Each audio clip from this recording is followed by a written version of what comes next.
Hello, wizards and muggles. Welcome to Hogwarts. Before our magical adventure, click subscribe to support us. Don't worry, we won't turn anyone into a toad unless you don't subscribe. Your subscription is very important to us. And don't forget to leave your comment below. Your opinion is as important as a lesson with Dumbledore. Now, let's get on with the story. The Gryffindor common room buzzed with excitement as I stood before my teammates, the newly appointed captain's badge gleaming on my chest.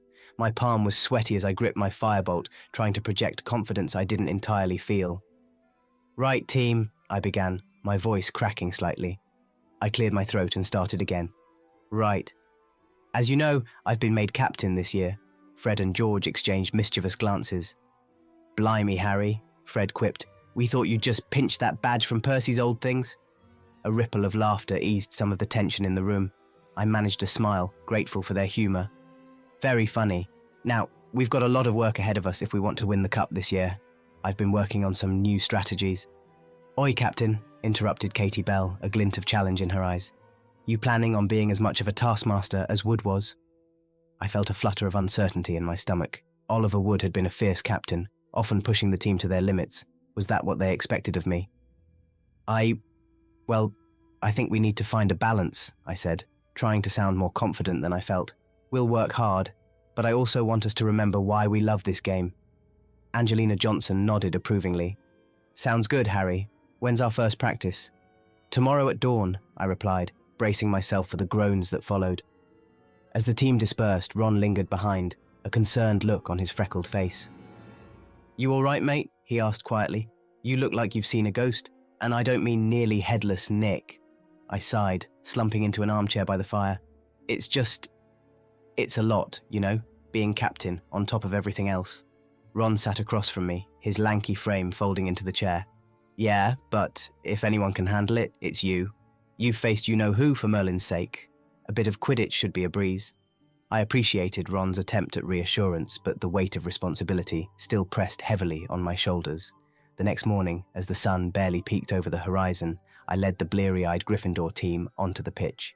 The grass was still wet with dew, and a chill hung in the air. All right, let's start with some warm-up laps, I called out, mounting my firebolt. As we soared through the air, the familiar rush of flying began to lift my spirits. This was why I loved Quidditch, the freedom, the exhilaration, but as we moved into passing drills, something felt off. The quaffle seemed to be behaving oddly, favouring certain players and veering away from others. Fred! George! I shouted. Are you two messing about with the quaffle? The twins looked genuinely puzzled. Not us, Captain, George replied. Yeah, we save our pranks for the Slytherins, Fred added with a wink. I frowned, watching closely as Katie passed to Angelina. The quaffle seemed to accelerate unnaturally, nearly slipping through Angelina's fingers. Did you see that? I asked Ron, who was hovering nearby. He shrugged. See what? Looks normal to me. I shook my head, trying to focus. Maybe I was just being paranoid, the pressure of captaincy making me see things that weren't there. The rest of the practice continued without incident, but I couldn't shake the feeling that something was amiss. Later that day, I found myself in the Dungeons for Potions class. As I set up my cauldron, I overheard hushed voices from the Slytherin side of the room. Sure bet on the Ravenclaw-Hufflepuff match, Malfoy was saying, his voice low but unmistakable. How can you be so certain? Crabbe grunted. Malfoy smirked. Let's just say some matches are more predictable than others. A chill ran down my spine. Were they talking about fixing matches? Potter! Snape's cold voice cut through my thoughts. 5 points from Gryffindor for eavesdropping. Pay attention to your own miserable attempts at potion making. I gritted my teeth, forcing myself to focus on the task at hand. But my mind kept wandering back to Malfoy's words and the strange behaviour of the quaffle. As twilight fell, I found myself drawn to the Quidditch pitch once more. Mounting my firebolt, I soared into the air, relishing the solitude and the cool breeze on my face. That's when I saw it, a cloaked figure at the edge of the forbidden forest, hunched over what looked like a trunk of Quidditch balls. As I watched, they pulled out a wand, muttering incantations over a pair of bludgers. My heart raced. This was proof that something sinister was happening. I urged my firebolt forward, diving towards the figure, but just as I got close enough to make out any details, there was a loud crack. The figure disapparated, leaving behind nothing but a lingering trace of dark magic. Frustrated and more certain than ever that foul play was afoot, I flew back to the castle. I needed to talk to Ron and Hermione. I found them in the Gryffindor common room, Hermione buried in a massive tome while Ron attempted to build a house of exploding snap cards. "Guys," I said breathlessly, dropping into a chair beside them. "I think there's something wrong with the Quidditch matches." Hermione looked up, her brow furrowed. "What do you mean, Harry?" I recounted everything, the strange behaviour of the quaffle, Malfoy's conversation, and the cloaked figure by the Forbidden Forest. Ron's eyes widened. "Blimey, Harry, you think someone's trying to fix the matches?" "It's possible," Hermione said slowly. "There's a long history of gambling in the wizarding world, and where there's gambling, there's always the temptation to cheat." "But this is Hogwarts," Ron protested. "Who'd dare try something like that here?" I ran a hand through my hair, frustration building. "I don't know, but I'm going to find out. Will you help me?" Hermione nodded firmly. "Of course we will, Harry.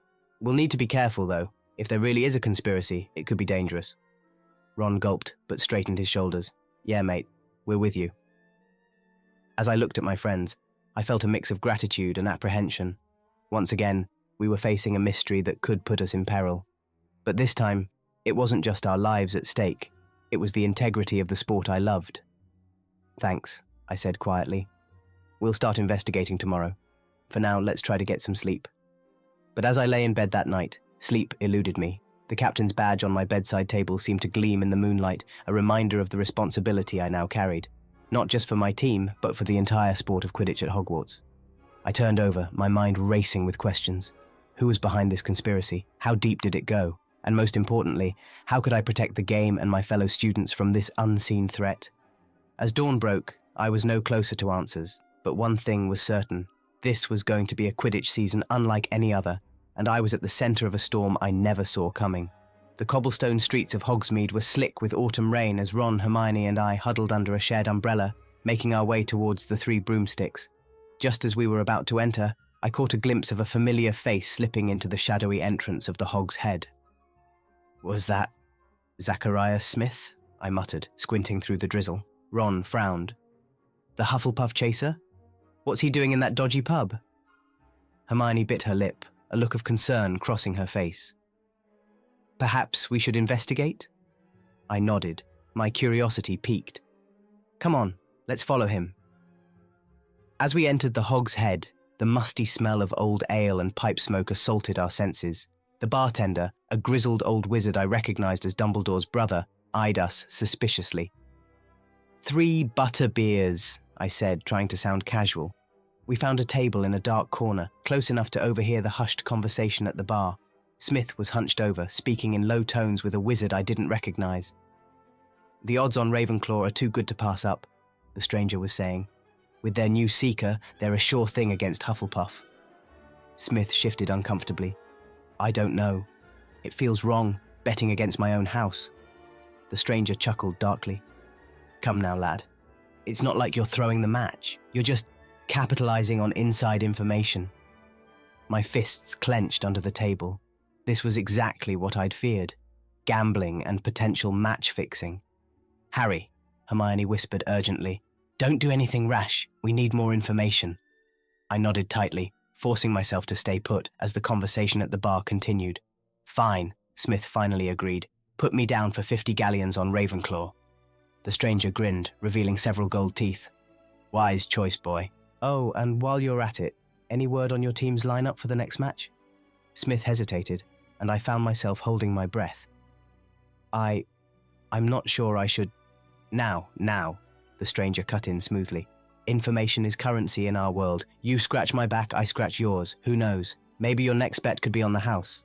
The tension in the air was palpable as Smith wrestled with his conscience. Finally, he leaned in and began whispering team details to the grinning stranger. "We need to go," I hissed, unable to listen any longer. "Now!" As we hurried out of the pub, the rain had turned into a downpour, matching my turbulent mood. "This is worse than we thought," Hermione said, her voice barely audible over the rain. "It's not just match-fixing. They're exploiting students for insider information." Ron looked pale beneath his freckles. "Blimey, Harry, what are we going to do?" I set my jaw, determination flooding through me. "We're going to stop them. Whatever it takes." Back at Hogwarts, I couldn't shake the feeling that the castle itself was keeping secrets. That night, As Ron's snores filled our dormitory, I pulled out the Marauder's map. "I solemnly swear that I am up to no good," I whispered, tapping the parchment with my wand. As the map of Hogwarts bloomed before me, my eyes darted from one moving dot to another. Most students were in their dormitories, but a few dots caught my attention. They were converging in an unused dungeon, moving with purpose. My heart raced as I recognized some of the names: Draco Malfoy, Marcus Flint, and there, Zacharias Smith. Without hesitation, I grabbed my invisibility cloak and slipped out of the dormitory. The corridors were eerily silent as I made my way down to the dungeons, the only sound the soft padding of my feet on stone. As I approached the room indicated on the map, voices drifted out. "Can't believe how easy it is," Malfoy was saying, his drawling voice unmistakable. "These fools will bet on anything." "Just remember," a deeper voice cautioned, "we can't get too greedy. Small bets, spread out. We don't want to draw attention." I leaned closer, straining to hear more, when suddenly a hand clamped down on my shoulder. I nearly cried out, spinning around to find myself face to face with Professor Snape. "Out for a midnight stroll, Potter?" he sneered, his black eyes glittering dangerously. For a moment, panic gripped me. Then, thinking quickly, I blurted out, "Sleepwalking, sir. I often find myself wandering at night." Snape's lip curled in disbelief. "Indeed? How convenient that your nocturnal wanderings brought you to this particular spot. 20 points from Gryffindor and detention tomorrow night. Now, back to your dormitory, immediately." As I hurried away, my mind was racing. Had Snape been there to catch me, or was he involved in whatever was happening in that room?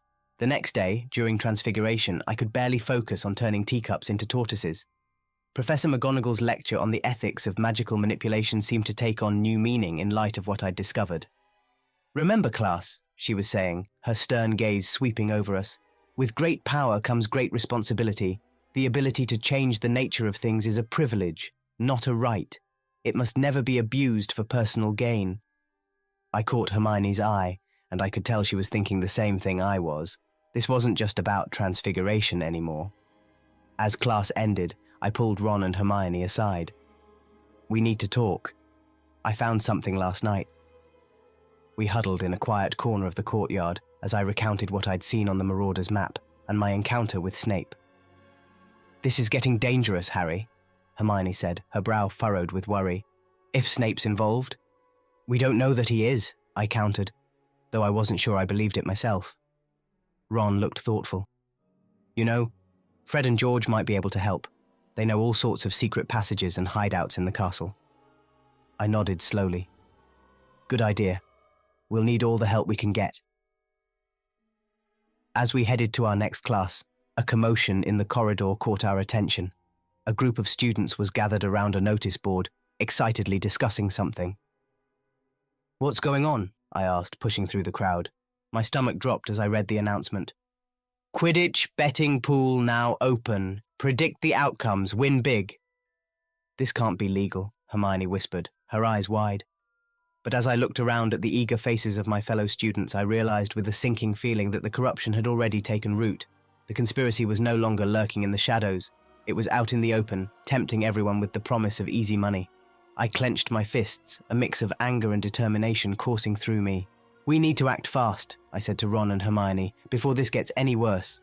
As we walked away from the excited crowd, I couldn't shake the feeling that we were in over our heads. But I knew one thing for certain. I couldn't stand by and watch as the sport I loved was twisted into something unrecognizable. Whatever the cost, whatever the danger, I had to find a way to expose the truth and save Quidditch at Hogwarts. The bell rang, signaling the start of our next class, but my mind was already racing with plans and possibilities. The game was on, and the stakes were higher than ever. The flickering torchlight cast long shadows in the library as I pored over dusty tomes, my eyes straining in the dim light. Hermione sat across from me, her bushy hair even more frazzled than usual from hours of research. "Harry, look at this," she whispered urgently, sliding a massive leather-bound book towards me. "I think I've found something." I leaned in, squinting at the faded text. "Magical gambling laws and regulations," I read aloud. "Hermione, this is brilliant." As we delved deeper into the arcane laws, a chill ran down my spine. This wasn't just about school matches anymore. We were dealing with something far more sinister. It says here that unauthorized gambling rings in the wizarding world are often fronts for dark magic activities, Hermione said, her voice hushed. Money laundering, illegal potion trading, even funding for you-know-who's supporters. Ron, who had been dozing in a nearby armchair, suddenly sat up straight. Blimey, you don't think— I don't know what to think anymore. I cut him off, running a hand through my messy hair. But we need to be careful. This is bigger than we realized. As if on cue, we heard footsteps approaching. We quickly shoved the book out of sight as Madame Pince rounded the corner, eyeing us suspiciously. The library is closing, she announced sharply.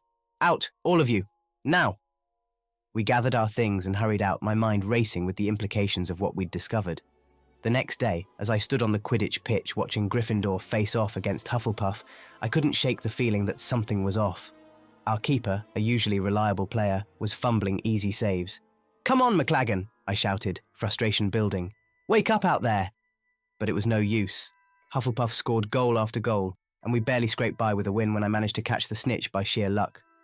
In the locker room after the match, the atmosphere was tense. As the team filed out, I noticed McLaggen lingering behind. Hey, I called out. Everything all right? You seemed off today. He wouldn't meet my eyes. Just a bad day, Captain. Won't happen again. As he turned to leave, something fell from his pocket. I picked it up, a strange coin, unlike any wizard currency I'd seen before. When I looked up to return it, McLaggen was gone. My suspicions growing, I decided it was time for more direct action. That evening, I snuck down to the potions classroom and, with a twinge of guilt, borrowed some ingredients for Polyjuice potion. Harry, this is mad! Hermione hissed as we huddled in Moaning Myrtle's bathroom, stirring the bubbling cauldron. If we get caught— We won't, I assured her, though I felt far from certain. This is our chance to infiltrate their meeting and find out what's really going on. A week later, transformed into nondescript wizards, we made our way to the Hog's Head. My heart was pounding as we entered the dingy pub and made our way to a back room. Inside, the air was thick with pipe smoke and tension. I recognized several faces, ministry officials, professional Quidditch players, and to my shock, even a few Hogwarts professors. A burly wizard at the head of the table was speaking. The Hogwarts Cup is small potatoes, gentlemen. We're expanding. World Cup qualifiers are coming up, and the potential profits are substantial. Murmurs of approval rippled through the room. I felt sick to my stomach. But what about security? Someone asked. The ministry— The burly wizard laughed. The ministry.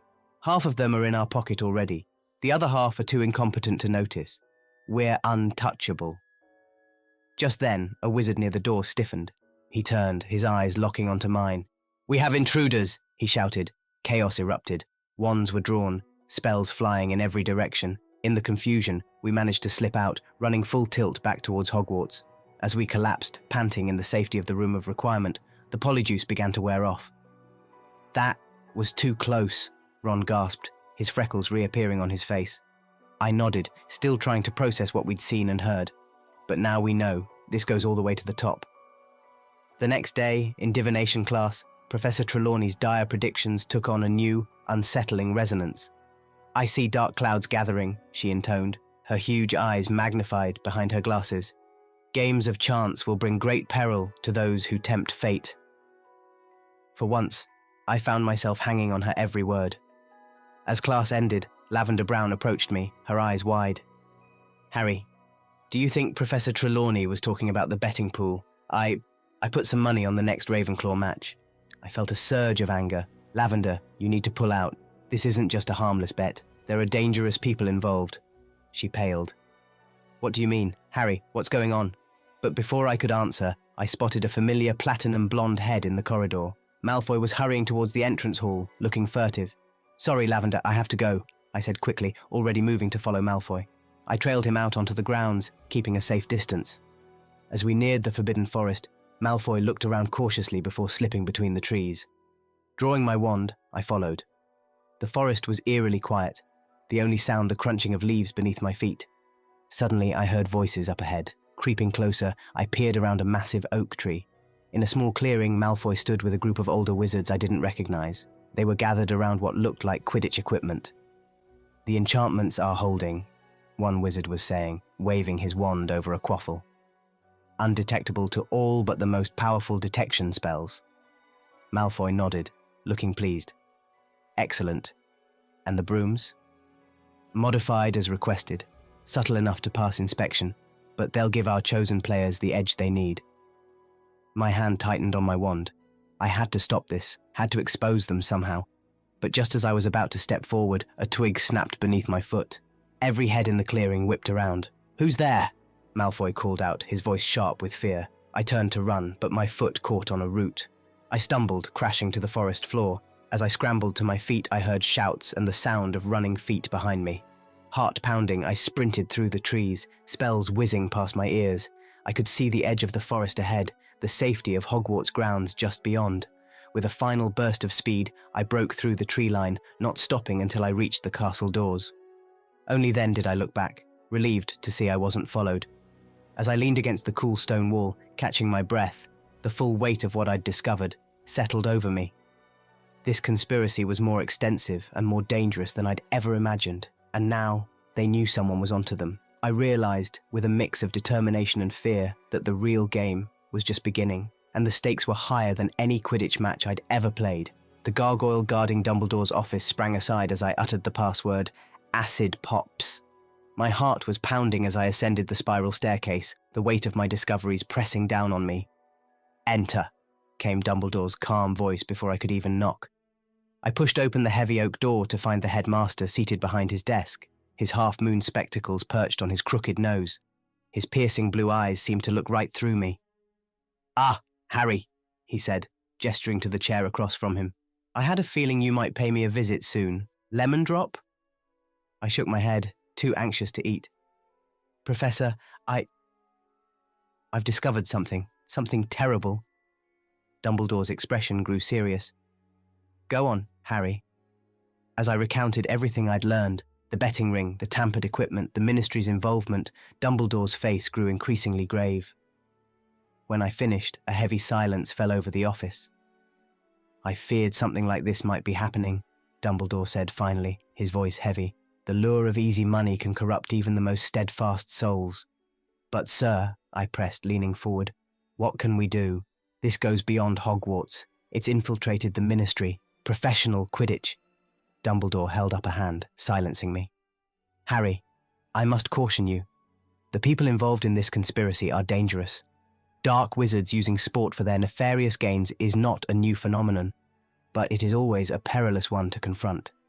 I felt a flicker of frustration. "So we do nothing?" "On the contrary," Dumbledore said, his eyes twinkling suddenly.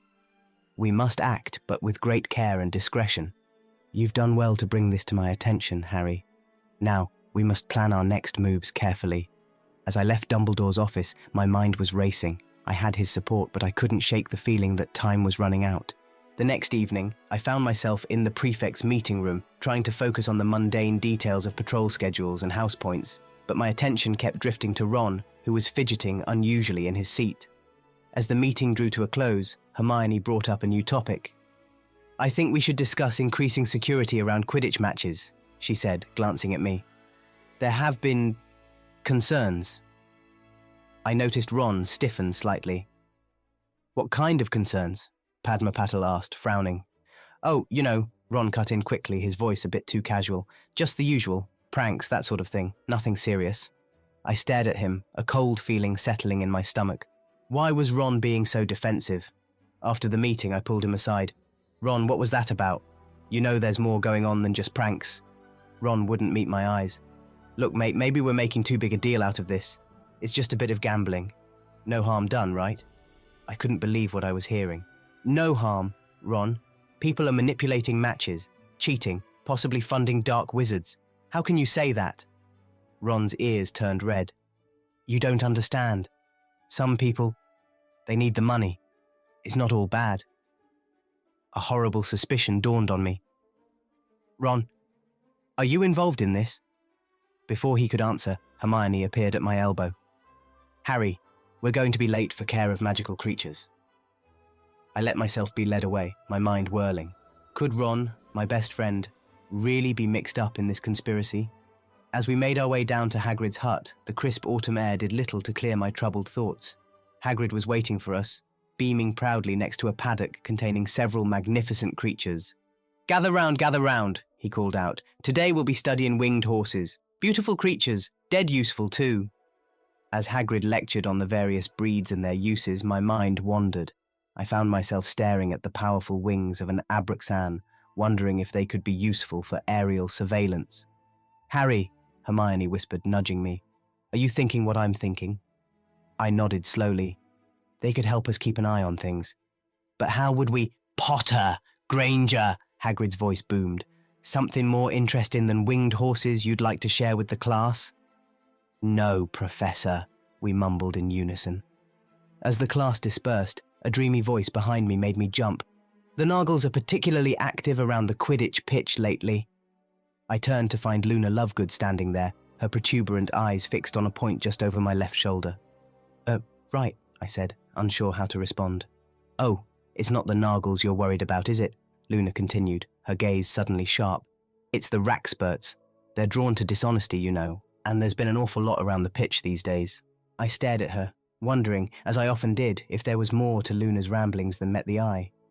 "Luna, what do you know about the Quidditch matches?" She blinked slowly. "Only what the numbers tell me. Daddy's been tracking the betting patterns for the Quibbler. They're quite unusual, you know, almost as if someone knows what's going to happen before it does." My heart raced. "Luna, this is important. Can you show me these patterns?" She nodded serenely. "Of course, Harry, but be careful. Those who play with fate often find it plays back, and it doesn't play fair." As Luna drifted away, I felt a renewed sense of urgency. I needed to gather more evidence, and fast. That night, I snuck out under my invisibility cloak and made my way to the room of requirement. As I paced back and forth, thinking hard about what I needed, a door materialized in the wall. Inside, I found exactly what I'd been hoping for, a war room.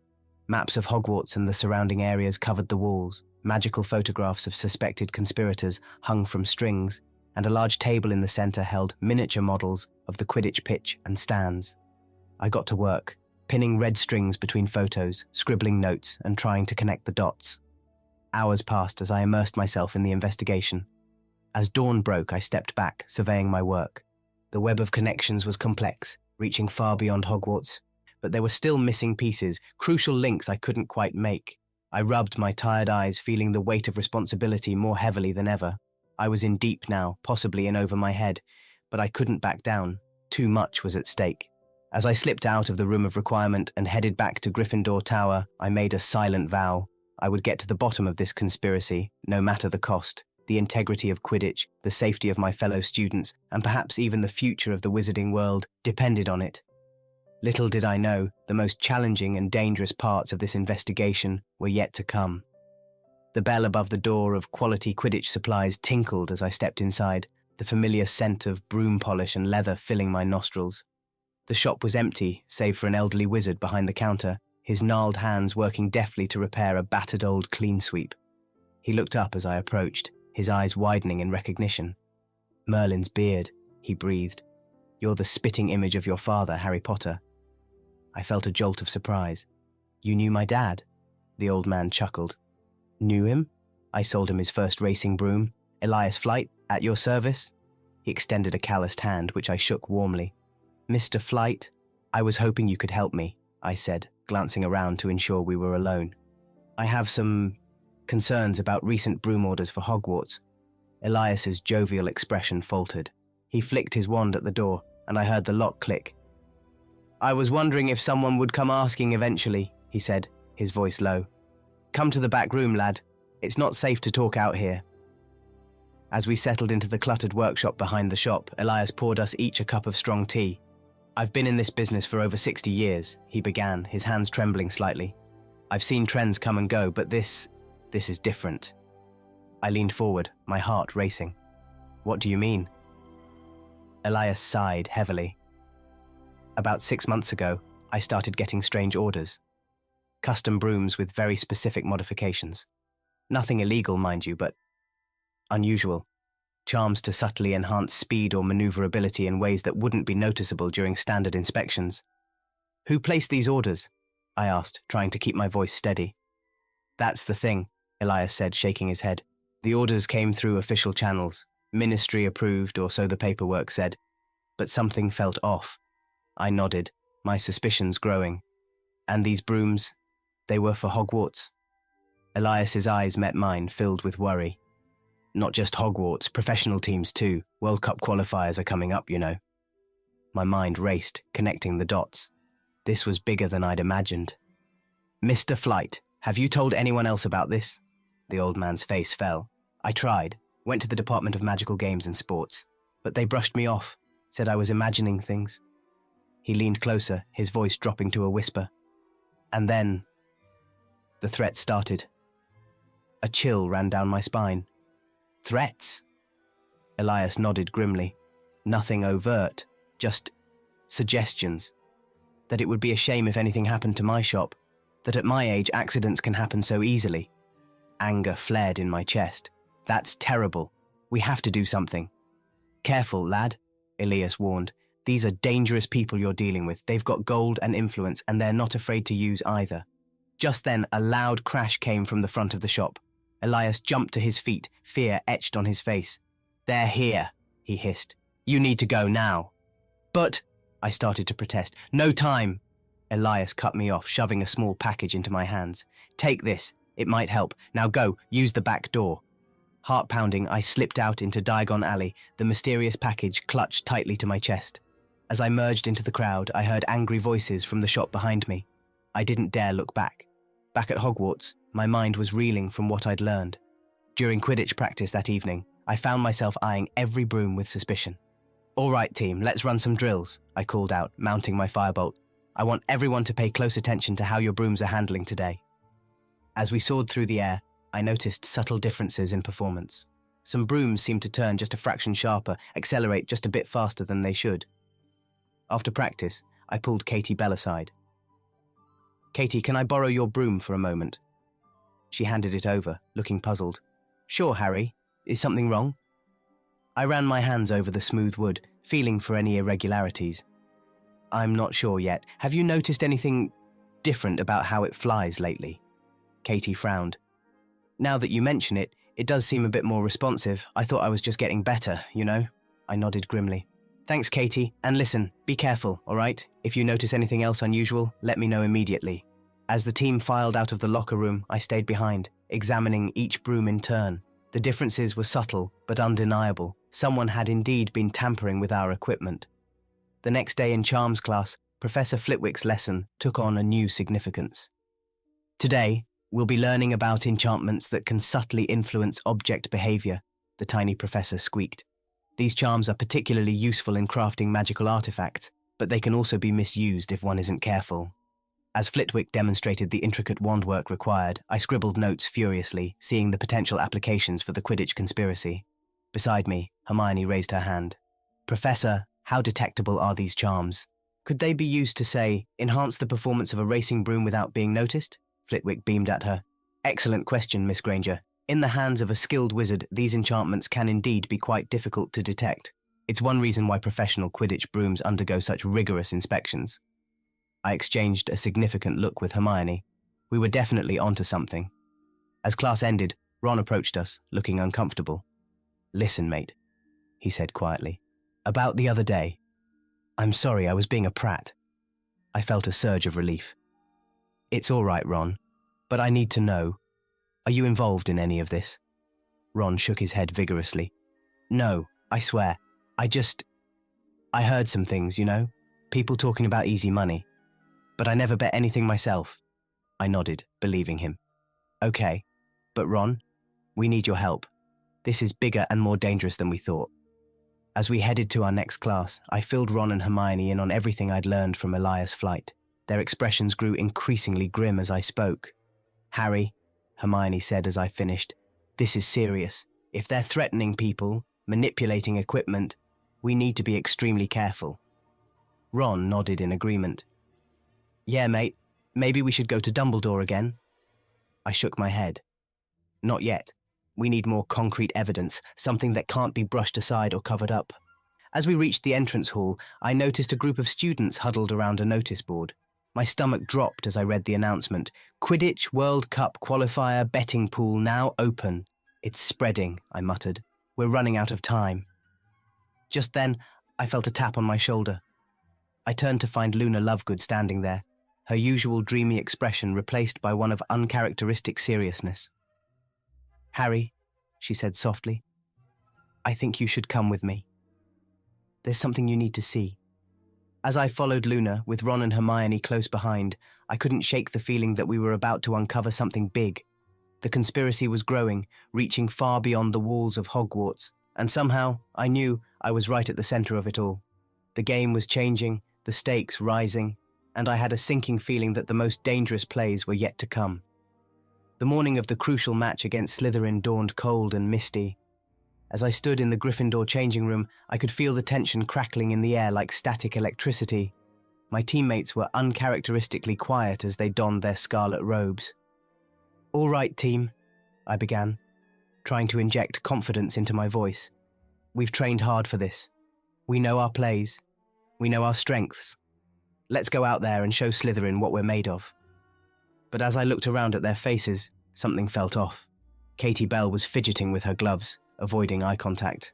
McLaggen, our keeper, had a sheen of sweat on his brow despite the cool temperature. "Everything okay, McLaggen?" I asked, narrowing my eyes. He started, then forced a smile. "Yeah, course. Just pre-game jitters, you know?" I nodded slowly, unconvinced. As we filed out onto the pitch, the roar of the crowd was deafening, but even that couldn't drown out the voice of suspicion whispering in my ear. Madam Hooch's whistle pierced the air, and we were off. Immediately, I could tell something was wrong. The Quaffle's movements were erratic, swerving away from our chasers at the last second. Bludgers seemed to be targeting our players with uncanny accuracy.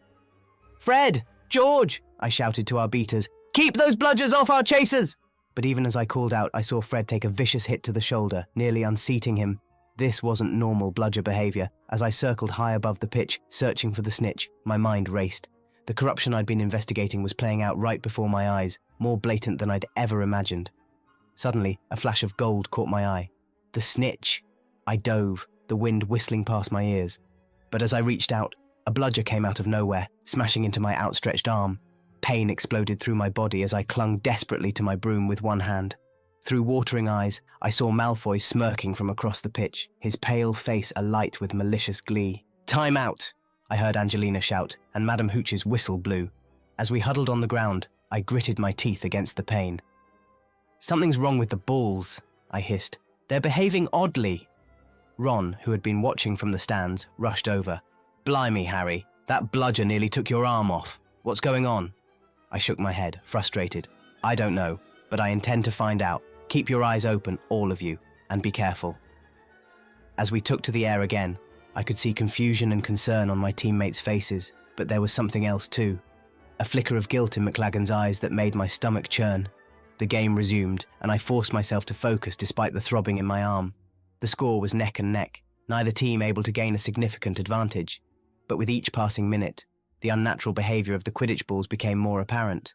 I saw Katie reach for the quaffle, only to have it slip through her fingers as if greased.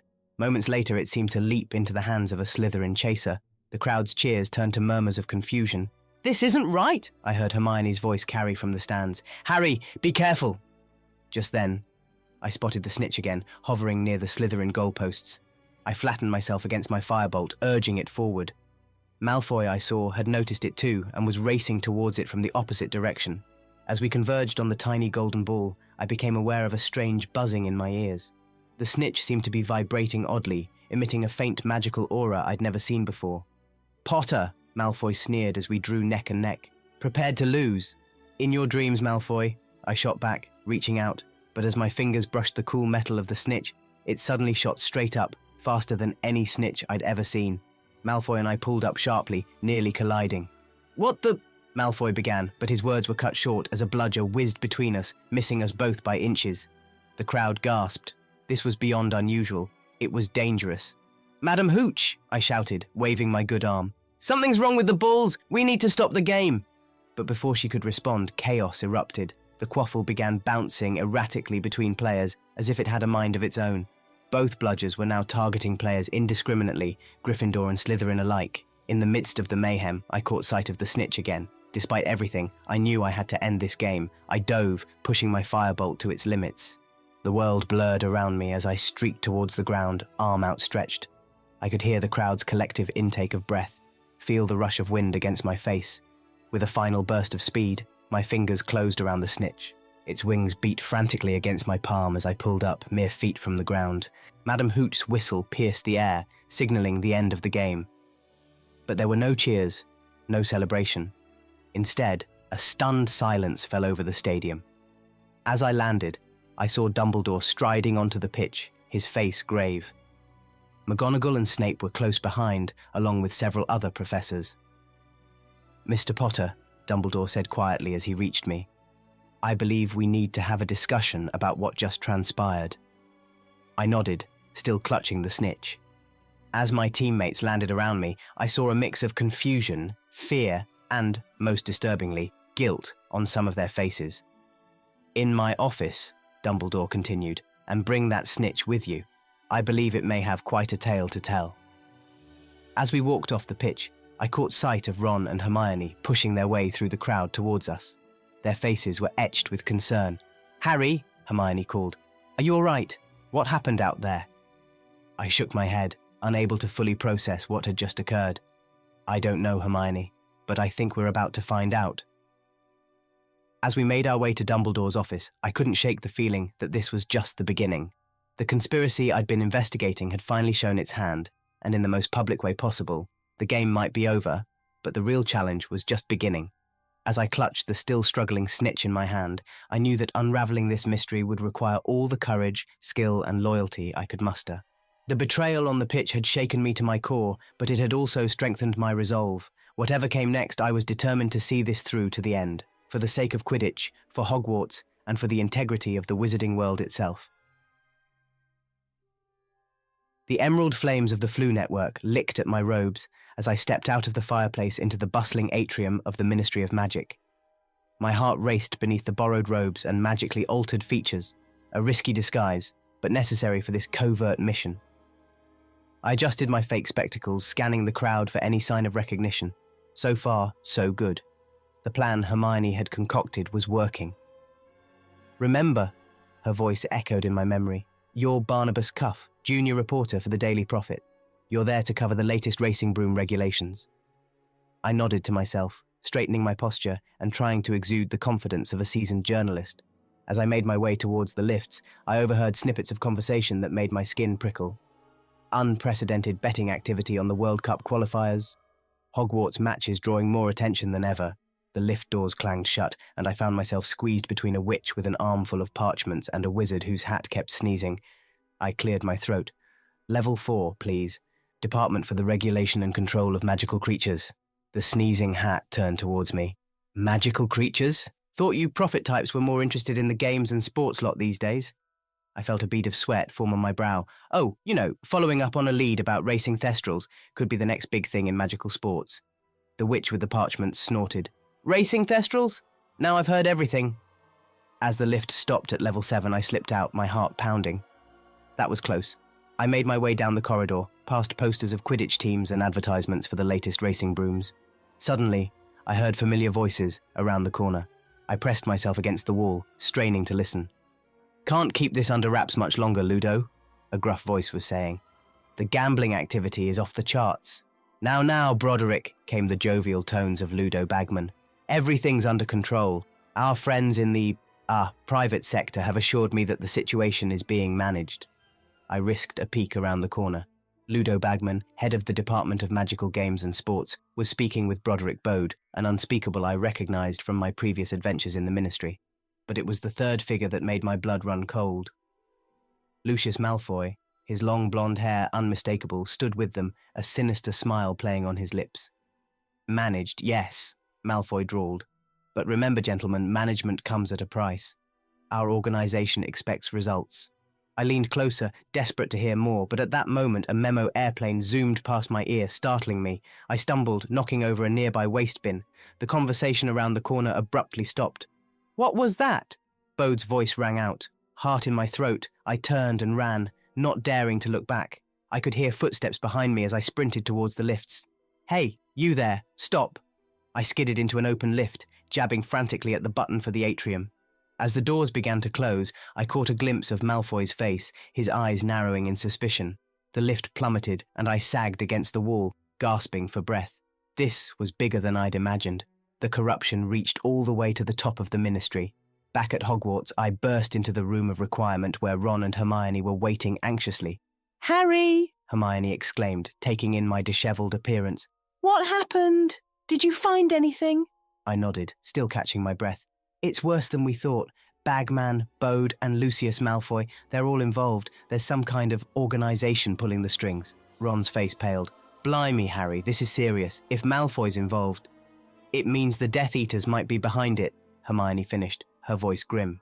As I recounted everything I'd overheard, a tapping at the window interrupted us. A familiar owl was pecking insistently at the glass. "It's Errol," Ron exclaimed, letting the bedraggled bird in. The owl collapsed dramatically on the table, a letter tied to its leg. Ron untied it, his eyes widening as he read. "It's from Dad," he said, his voice hushed. "Listen to this. Ron, I hope this finds you well. There are whispers in the Ministry of unusual activities surrounding Quidditch matches, both at Hogwarts and in the professional leagues. Be careful. The corruption may reach higher than we ever imagined. Keep your eyes open and watch out for Harry. Love, Dad." A heavy silence fell over the room. Hermione was the first to break it. "This confirms it," she said softly.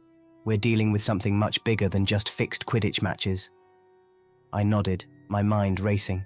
"We need to be more careful. If they suspect we're onto them..." "They might try to stop us," Ron finished, his face grim. The next day in History of Magic, as Professor Binns droned on about goblin rebellions, I found my mind wandering to the current conflict brewing beneath the surface of the wizarding world. And in 1612, the gambling debts accrued during the Quidditch World Cup led to a series of skirmishes between wizarding factions. Binns's monotonous voice filtered through my thoughts. I sat up straighter. "Professor," I interrupted, ignoring Hermione's startled look. "Could you tell us more about that? The connection between Quidditch gambling and conflicts?" Binns blinked, surprised at the interruption. "Well, Mr. Potter, throughout history, the vast sums of money involved in Quidditch betting have often led to corruption and violence. The 1612 incident was particularly notable for the involvement of dark wizards seeking to manipulate outcomes for financial gain and political power." As Binns continued, I exchanged meaningful glances with Ron and Hermione. History was repeating itself, and we were caught in the middle of it.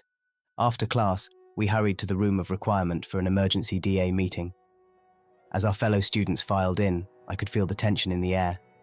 "Listen up, everyone," I began, my voice steady despite my nerves. "We've discovered something serious going on, something that goes beyond Hogwarts. We need to be prepared." Neville raised his hand. "Is this about the strange Quidditch matches? I've noticed the bludgers behaving oddly during Hufflepuff practices." I nodded grimly. "It's connected to that, yes. We believe there's a conspiracy involving dark wizards reaching all the way to the Ministry. They're using Quidditch and gambling to fund their activities." A ripple of shock went through the room. Luna Lovegood's dreamy voice cut through the murmurs. "Daddy's been saying for years that the Rotfang conspiracy uses sports betting to undermine wizard economies." Despite the seriousness of the situation, I had to suppress a smile. Right, Luna. Anyway, we need to step up our training. Focus on defensive spells, especially those that might be useful against surprise attacks or tampered equipment." As we practiced shield charms and stunning spells, I couldn't shake the feeling that we were preparing for more than just our OWLs. This was real-world defense against the dark arts.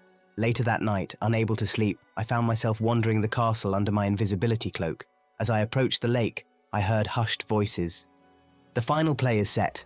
Snape's unmistakable drawl reached my ears. "The enchantments are foolproof." "Good," replied a hooded figure. "The Dark Lord will be pleased. Soon we'll control not just the matches, but the entire wizarding economy." I held my breath, pressing myself against a tree. This was the proof we needed, but how could I expose it without revealing myself? As Snape and the mysterious figure parted ways, I remained frozen in place, my mind whirling with the implications of what I'd heard. The conspiracy was even more far-reaching than we'd feared, and time was running out to stop it. I hurried back to Gryffindor Tower, knowing sleep would be impossible now. We had to act, and soon. The fate of more than just Quidditch hung in the balance. As I climbed through the portrait hole, I steeled myself for the challenges ahead. Whatever came next, I knew one thing for certain. The real game was only just beginning. The room of requirement had transformed into a war room, filled with magical surveillance equipment courtesy of Fred and George's latest inventions. Maps of Hogwarts covered the walls, enchanted pins marking key locations and suspected conspirators. "Brilliant work, you two," I said, examining a pair of extendable ears that had been modified to transmit to a central monitoring station. Fred grinned, a mischievous glint in his eye. "Anything for our illustrious captain. Though I must say, Harry, when we gave you that map in your third year, we never imagined you'd use it to uncover a criminal conspiracy. Speaking of which," George chimed in, "how are we going to plant these around the castle without getting caught?" I turned to the group assembled before me. Ron, Hermione, Ginny, Neville, and Luna. Each of them wore a determined expression, ready to face whatever challenges lay ahead. "We'll need to split up," I said, my voice firm. "Pairs, using the secret passages. We can't risk being seen." Hermione stepped forward, her brow furrowed in concentration. "I've modified the protean charm on these galleons," she said, holding up a handful of coins. "They'll allow us to communicate silently if we run into trouble." As we divided the surveillance equipment and prepared to set out, I couldn't help but feel a mix of pride and anxiety. We were taking a huge risk, but it was necessary to expose the truth. "Remember," I said, looking each of them in the eye, "if you're caught, pretend you're out after curfew for anything other than this. We can't let them know we're onto them." With nods of understanding, we slipped out of the room of requirement and into the darkened corridors of Hogwarts. Ron and I made our way towards the dungeons, our footsteps muffled by a silencing charm. As we approached Snape's office, I held up a hand, signaling Ron to stop. Voices drifted from behind the closed door. "Cannot guarantee the outcome, no matter how much gold is on the line," Snape's silky voice said. "You underestimate the power of persuasion, Severus," replied a voice I didn't recognize. "Every player has a price." My blood ran cold. Snape was involved after all. I glanced at Ron, whose face had gone pale in the dim wandlight. Carefully, we planted the extendable ears near the office door and hurried away, our hearts pounding. The next morning, I gathered the team for an intense Quidditch practice. As captain, I knew I had to maintain the appearance of normalcy, even as my mind raced with plans and suspicions. "All right, team," I called out, my voice carrying across the pitch. "We've got a tough match coming up. I want everyone giving 110% today." As we took to the air, I deliberately fed false information about our strategies, speaking just loudly enough for anyone watching to overhear. I caught Katie's eye and gave her a subtle nod. She knew the real plans. This was all part of our scheme to flush out any moles on the team. Halfway through practice, I noticed a figure lurking in the stands, Draco Malfoy, trying and failing to look inconspicuous. Perfect. I flew closer to Ron, ostensibly to give him some pointers. "Malfoy's watching," I muttered. "Time to put on a show." Ron nodded, a bead of sweat rolling down his forehead that had nothing to do with the physical exertion. For the next hour, we executed a series of elaborate but ultimately useless plays, all designed to mislead any watching eyes. By the time we landed, I was exhausted, but satisfied. The bait had been laid. Later that day, in the Dungeons for Potions class, the tension was palpable. Snape swooped around the room like an overgrown bat, his dark eyes lingering on me longer than usual. "Today," he drawled, "we will be brewing Veritaserum. Can anyone tell me the properties of this particular potion?" Hermione's hand shot into the air, but Snape ignored her, his gaze fixed on me. "Potter? Surely our resident celebrity can enlighten us?" I met his stare, fighting to keep my expression neutral. "It's a truth potion, sir. Extremely powerful. 3 drops are said to make the drinker spill their deepest secrets." A flicker of something. Surprise? Concern? Crossed Snape's face before his usual sneer returned. "Correct, Potter, though I wonder what secrets you might be keeping that would require such a potion." As we began brewing, I couldn't shake the feeling that Snape suspected something. I worked methodically, knowing that we might indeed need this potion for interrogations in the near future. Beside me, Hermione whispered, "Be careful, Harry, I think he's onto us." I nodded almost imperceptibly, focusing on my cauldron. The clear liquid within could be the key to unraveling this whole conspiracy, if we could get the right people to drink it. That evening, huddled around the Marauders map in the Gryffindor common room, we coordinated our next move. "Look," I said, pointing to a cluster of dots moving towards the Quidditch pitch. "They're meeting again." Ron leaned in, his freckled face illuminated by wand light. "Blimey, that's half the Slytherin team, and is that McLaggen?" My heart sank. Cormac McLaggen, our reserve keeper, was indeed among the group heading to the pitch. "We need to know what they're planning," Hermione said, her voice tight with anxiety. But we can't all go. It's too risky. I made a split-second decision. I'll go, alone. I've got the invisibility cloak. Harry, no, Ron started, but I cut him off. It has to be me. I'm the one who started this investigation, and I'm the one they're least likely to suspect if I'm caught. I stood up, determination flooding through me. You two monitor the surveillance equipment. If anything goes wrong, send a message to the DA. Before they could protest further, I slipped on the invisibility cloak and made my way out of the portrait hole. The night air was crisp as I crept across the grounds towards the Quidditch pitch. As I neared the entrance to the locker rooms, voices drifted out. Biggest bet yet, someone was saying. If we pull this off, we'll be set for life. And you're sure Potter suspects nothing? That was Malfoy's voice, dripping with disdain. Positive, replied McLaggen. He's too focused on his precious training regimen to notice anything amiss. I gritted my teeth, fighting the urge to burst in and confront them. Instead, I pressed closer, straining to hear every detail of their plan. Suddenly, a hand clamped down on my shoulder, yanking the invisibility cloak off me. I spun around, coming face to face with Marcus Flint, his troll-like features twisted in a triumphant grin. Well, well, he sneered. Look what we have here. Potter out for a little nighttime stroll. The door to the locker room burst open, Malfoy and the others spilling out, their faces a mix of shock and anger. I told you he was onto us, Malfoy spat, his pale face flushed with fury. As they surrounded me, wands drawn, I realized with a sinking feeling that our carefully laid plans had just been turned upside down. The trap had been set, all right, but I was the one who had walked right into it. My mind raced, searching for a way out of this predicament. But as Malfoy raised his wand, a cruel smile playing on his lips, I knew that the real test of our investigation was only just beginning. Whatever happened next would determine not just the fate of Quidditch at Hogwarts, but potentially the safety of everyone I cared about. With a deep breath, I steeled myself for what was to come. The game had changed, and now it was time to see if I could outfly the storm I had stirred up. The roar of the crowd was deafening as I stepped onto the Quidditch pitch for the championship match. My heart hammered in my chest, a mix of pre-game jitters and the weight of our plan heavy on my shoulders. This wasn't just about winning the cup anymore. It was about exposing the corruption that had infected the sport I loved. All right there, Harry? Ron asked, his face pale beneath his freckles as we huddled with the team for a final pep talk. I nodded, trying to project confidence I didn't entirely feel. Remember the plan, I said in a low voice. No matter what happens out there, stick to our strategy, and keep your eyes open for anything unusual. As we mounted our brooms, I caught Hermione's eye in the stands. She gave me a subtle nod, her hand clutching what I knew to be a modified version of the Marauders map. Our eyes and ears on the ground. Madam Hooch's whistle pierced the air and we were off. Immediately, I could tell something was wrong. The Quaffle's movements were erratic, swerving unnaturally as our chasers tried to maintain possession. Ginny, watch out! I shouted as a bludger veered sharply, nearly unseating her. Chaos erupted across the pitch. Enchanted brooms bucked their riders, sending players from both teams spiraling through the air. The crowd's cheers turned to gasps of shock and confusion. I gritted my teeth, fighting to maintain control of my firebolt as it jerked beneath me. This was worse than we'd anticipated. The conspirators were making their final, desperate play. Harry!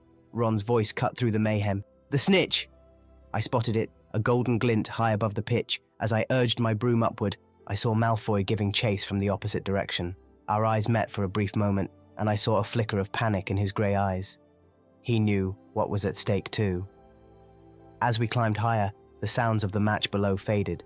It was just me, Malfoy, and the snitch now, but something wasn't right. The snitch's movements were too precise, too calculated. It's a trap, Potter! Malfoy shouted, surprising me. They've rigged it! Before I could respond, dark shapes on brooms materialized around us. Masked wizards, their wands drawn. Hand over the snitch, boys, one of them growled. Nice and easy, and nobody gets hurt. I exchanged a quick glance with Malfoy. Enemy or not, we were in this together now. Now, I yelled, diving sharply. Malfoy followed suit as spells whizzed past our ears. We weaved through the air, the masked wizards in hot pursuit. I could hear screams from the crowd below as they finally noticed the aerial battle taking place high above the pitch. Potter! Malfoy called out as we dodged another barrage of spells. I didn't know it would go this far, I swear. Save it for later, I shot back, narrowly avoiding a stunning spell. Right now, we need to end this. The snitch was still in sight, darting just out of reach. As we gave chase, I realized it was leading us on a specific path towards the forbidden forest. "It's trying to leave Hogwarts grounds," I shouted to Malfoy. "We can't let that happen." Understanding dawned on his pointed face. If the snitch crossed the boundary, all evidence of tampering would be lost. With a burst of speed, I flattened myself against my broom, pushing it to its limits. The wind roared in my ears, my eyes watering from the speed. I could feel the enchantments on my broom fighting me, trying to veer me off course. "Come on," I muttered through gritted teeth. "Come on." Just as my fingers brushed the cool metal of the snitch, a spell hit my broom. I felt myself falling, tumbling through the air. In a moment of desperation, I reached out and grabbed the first thing I could, Malfoy's broom. "Are you mad?" he yelled, his broom dipping dangerously under our combined weight. "The snitch!" I shouted back. "Get the snitch!" As we spiraled downward, Malfoy stretched out his arm. For a heart-stopping moment, I thought we'd lost it. Then his hand closed around the struggling golden ball. Instantly, magical alarms blared across the stadium. Our trap was sprung. We hit the ground hard, rolling across the pitch as spells continued to rain down around us. As I staggered to my feet, I saw auras apparating onto the field, wands drawn. "Stay where you are," a familiar voice boomed. Kingsley Shacklebolt stood at the edge of the pitch, his wand trained on the masked wizards still circling above. In the stands, chaos reigned. I spotted several ministry officials being restrained, including, to my shock, Ludo Bagman. Hermione was there, pointing out key figures to the auras as they worked their way through the crowd. "Harry!" Ron landed beside me, his face flushed with excitement and fear. "Did we do it? Did we get them?" Before I could answer, Professor McGonagall hurried over, her face a mix of fury and concern. "Potter, Weasley, are you all right? What in Merlin's name is going on here?" I took a deep breath, realizing that the moment of truth had finally arrived. "Professor, we've uncovered a conspiracy. The Quidditch matches, the betting, it's all been rigged, and it goes far beyond Hogwarts." Her eyes widened as I quickly explained what we'd discovered. As I spoke, I saw Dumbledore approaching, his blue eyes twinkling with what looked like pride. "Well done, Harry," he said softly. "Though I must say, your methods were rather unorthodox." I felt a flush of embarrassment. "I'm sorry, Professor. We should have come to you sooner, but we weren't sure who we could trust." Dumbledore nodded gravely. "In times like these, caution is indeed wise. But remember, Harry, you are never alone at Hogwarts." As the auras began rounding up suspects, including several students I recognized with a pang of disappointment, I felt a tap on my shoulder. I turned to find Malfoy standing there, looking uncomfortable. "Potter," he said stiffly, holding out the snitch. "I believe this belongs to you." I took it, feeling the wings flutter weakly against my palm. "Thanks, Malfoy, and thanks for your help up there." He nodded curtly. "Don't mention it. Seriously, don't." With that, he turned and walked away, leaving me to wonder just how much he'd known about the conspiracy all along. As the adrenaline of the day began to fade, I looked around the pitch. The place I loved had been tainted by greed and corruption, but we'd fought back. We'd won. Hermione and Ron joined me, both looking exhausted but triumphant. "It's over," Hermione said softly. "We did it, Harry." I nodded, a mix of relief and sadness washing over me. "Yeah, we did. But this is just the beginning. There's going to be a lot of fallout from this." As if on cue, I saw reporters from the Daily Prophet pushing their way onto the field, Rita Skeeter in the lead, her quick quotes quill already scribbling furiously. I sighed, squaring my shoulders. The game might be over, but the real challenge was just beginning. It was time to face the music and hope that, in the end, the truth would set things right. With my friends by my side and the captured snitch in my hand, I stepped forward to tell our story. The story of how a group of students had taken on corruption and won, saving not just Quidditch, but the integrity of the wizarding world itself. The chaos that erupted in the aftermath of the Quidditch final was unlike anything I'd ever seen at Hogwarts.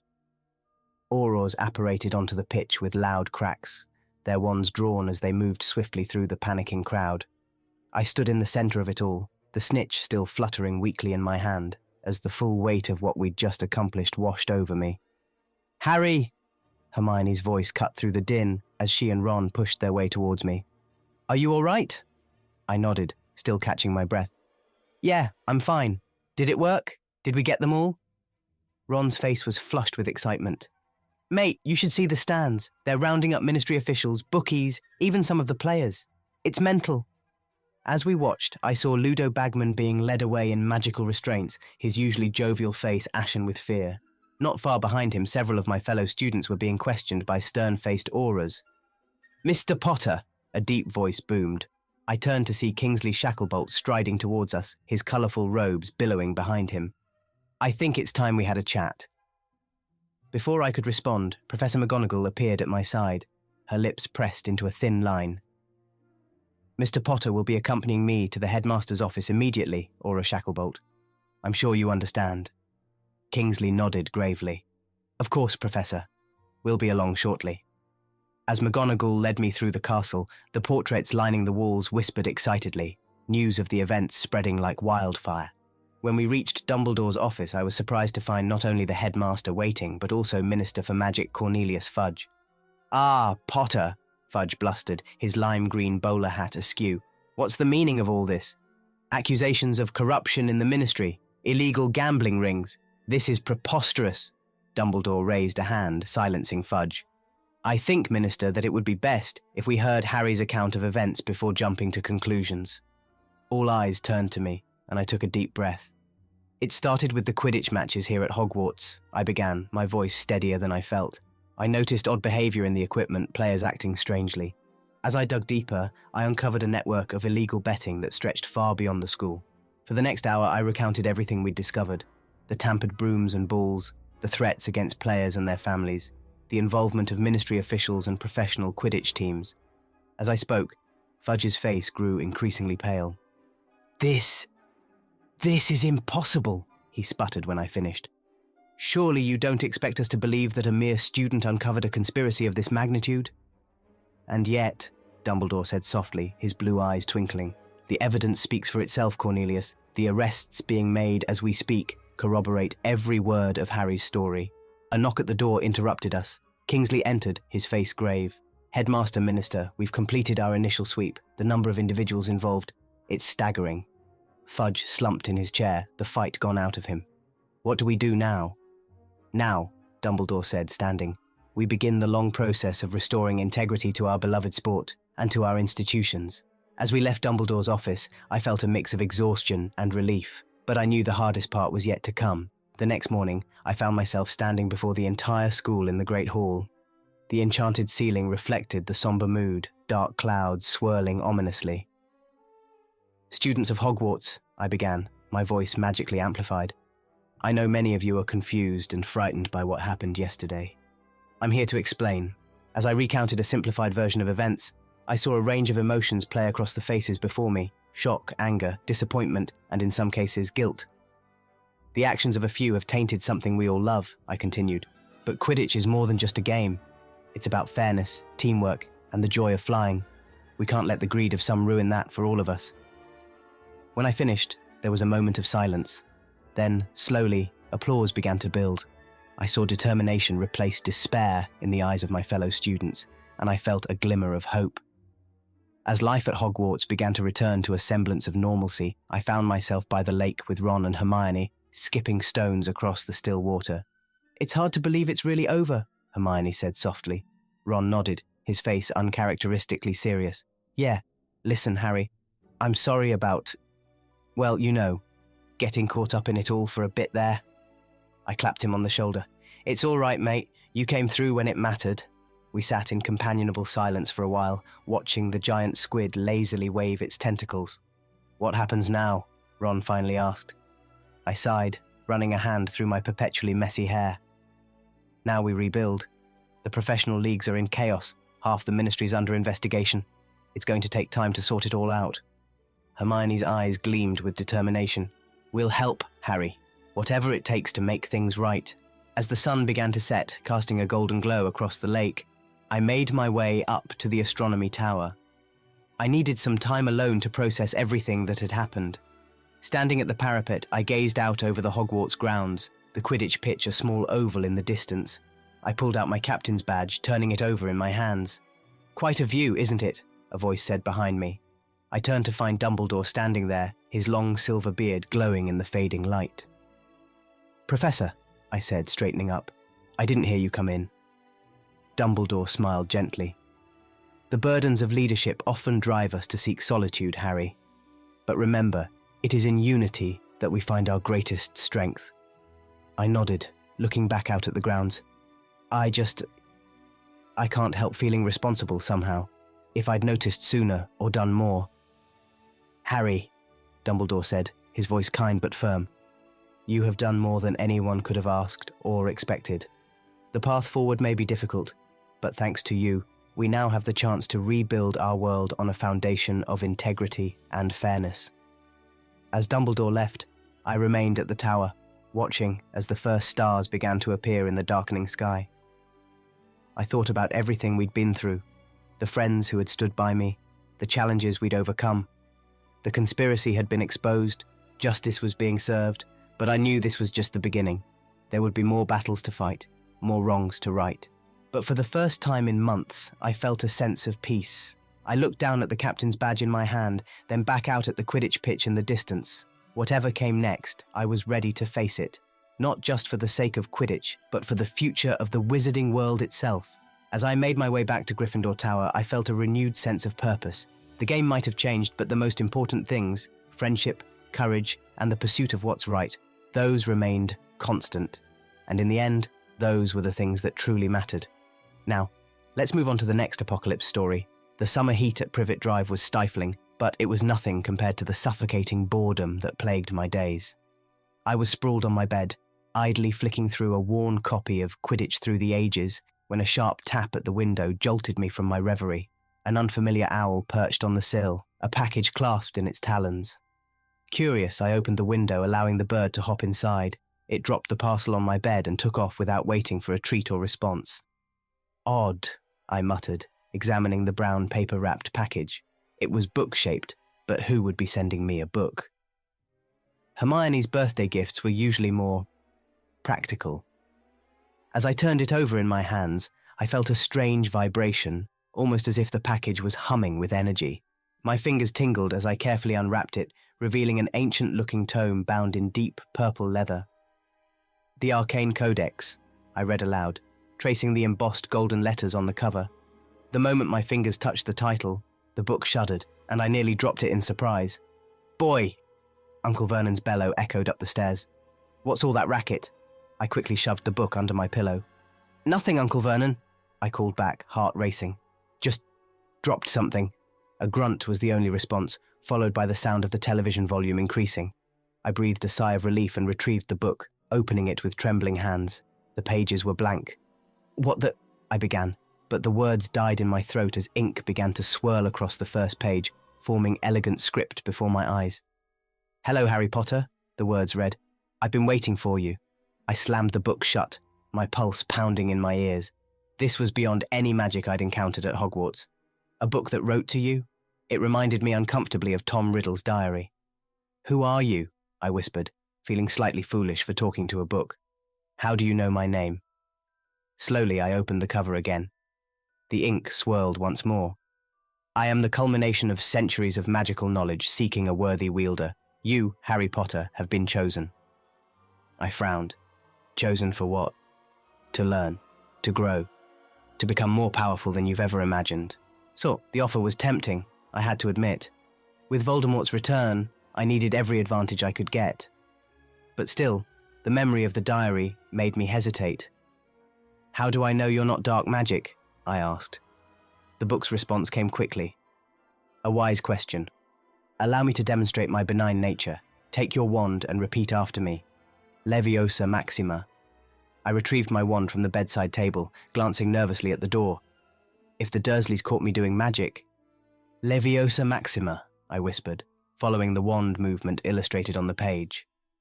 To my amazement, every object in my room began to float gently upward. Hedwig's empty cage, my school trunk, even my bed with me still on it, all hovering a foot off the floor. Wicked, I breathed, grinning despite myself. With another wave of my wand, everything settled back into place without a sound. The book's words appeared again. A simple demonstration. I have much more to teach you, Harry Potter. Over the next few hours, I lost myself in the book's pages. It showed me spells I'd never dreamed of, magical theory that made complex ideas seem simple, and tantalizing glimpses of powerful rituals. I was so engrossed that I nearly missed Aunt Petunia's shrill call for dinner. Reluctantly, I hid the book under a loose floorboard and made my way downstairs. The tension at the dinner table was palpable. Uncle Vernon's piggy eyes kept darting suspiciously in my direction, his mustache twitching with barely contained anger. "So, boy," he finally growled, jabbing his fork in my direction. "What have you been up to all day? No good, I expect." I kept my eyes on my plate, pushing peas around with my fork. "Just studying, Uncle Vernon," Dudley snorted. "Studying? It's summer." "Some of us care about our education, Dudley," I retorted before I could stop myself. Uncle Vernon's face turned an alarming shade of purple. "Don't you take that tone with us, boy. After all we've done for you, all you've done..." I felt a surge of anger, remembering the years of neglect and abuse. The lights in the kitchen flickered ominously. "What exactly have you done for me, Uncle Vernon?" A tense silence fell over the table. I could feel the book's power thrumming through me, urging me to show them exactly what I could do. It would be so easy to teach them a lesson. "Go to your room," Aunt Petunia said quietly, her eyes wide with fear. "Now!" I stood up, my chair scraping loudly against the floor. Without another word, I stormed upstairs, slamming my bedroom door behind me. My hands were shaking as I retrieved the book from its hiding place. Its pages glowed softly in the dimness of my room, almost beckoning me. "They don't understand you," the book wrote. "They fear your power, but I can help you master it." I nodded, a mix of emotions swirling inside me, anger, frustration, but also a growing sense of excitement. "Show me," I whispered. The book's pages began to turn on their own, stopping at an illustration of a glowing figure. "Close your eyes," the text instructed. "Imagine your magical core, the source of your power. Can you see it?" I did as it asked, picturing a bright, pulsing light within me. "Yes," I murmured. "Good. Now, reach out with your mind. Feel the magic around you." As I concentrated, I began to sense something new. Currents of energy flowing through the air, through the walls, through me. When I opened my eyes, I gasped. The world had changed. I could see faint, shimmering auras around objects in my room. Even more incredibly, I could see through the walls, perceiving the magical protections that surrounded the house. "This is incredible," I breathed, turning to the book. "What else can you show me?" The pages rippled, as if with satisfaction. "Oh, Harry Potter," it wrote. "We've only just begun." As I settled in for another night of magical discovery, a small voice in the back of my mind whispered a warning. Was I delving too deep, too fast? But the allure of the book's knowledge was too strong to resist. After all, with Voldemort out there, I needed every advantage I could get. Little did I know, the true test of my strength was yet to come. The Hogwarts Express hummed beneath my feet as I searched for a compartment, the familiar excitement of returning to school mingling with a new, secret thrill. The Arcane Codex was safely tucked away in my trunk, its presence a comforting weight in the back of my mind. "Harry! Over here!" Ron's voice cut through the chatter of students. I spotted him and Hermione waving from a compartment and made my way over, grinning. "Blimey, mate," Ron said as I sat down. "You look different. Taller, maybe." Hermione peered at me closely. "There's something... I can't quite put my finger on it." I shrugged, trying to appear nonchalant. "Just had a growth spurt, I suppose." As the train pulled out of the station, I couldn't contain my excitement any longer. "Listen, I've got something amazing to tell you both." I recounted the arrival of the mysterious book, its ability to communicate, and the incredible magic it had taught me. Ron's eyes widened with each detail, but Hermione's brow furrowed deeper and deeper. "And last night, it showed me how to see magical auras," I finished, slightly out of breath. "Go on, give me an object. I'll show you." Ron eagerly pulled out a chocolate frog card. "Here, what can you see?" I focused, letting my vision shift as the book had taught me. The card glowed faintly, threads of magic weaving through it. There's an enchantment for the moving picture and... something else. A tracking charm, I think. Probably how they know which cards are rare. Ron's jaw dropped. "Wicked! Hermione, isn't this brilliant?" But Hermione didn't seem impressed. "Harry, this book, it sounds an awful lot like Tom Riddle's diary. Are you sure it's safe?"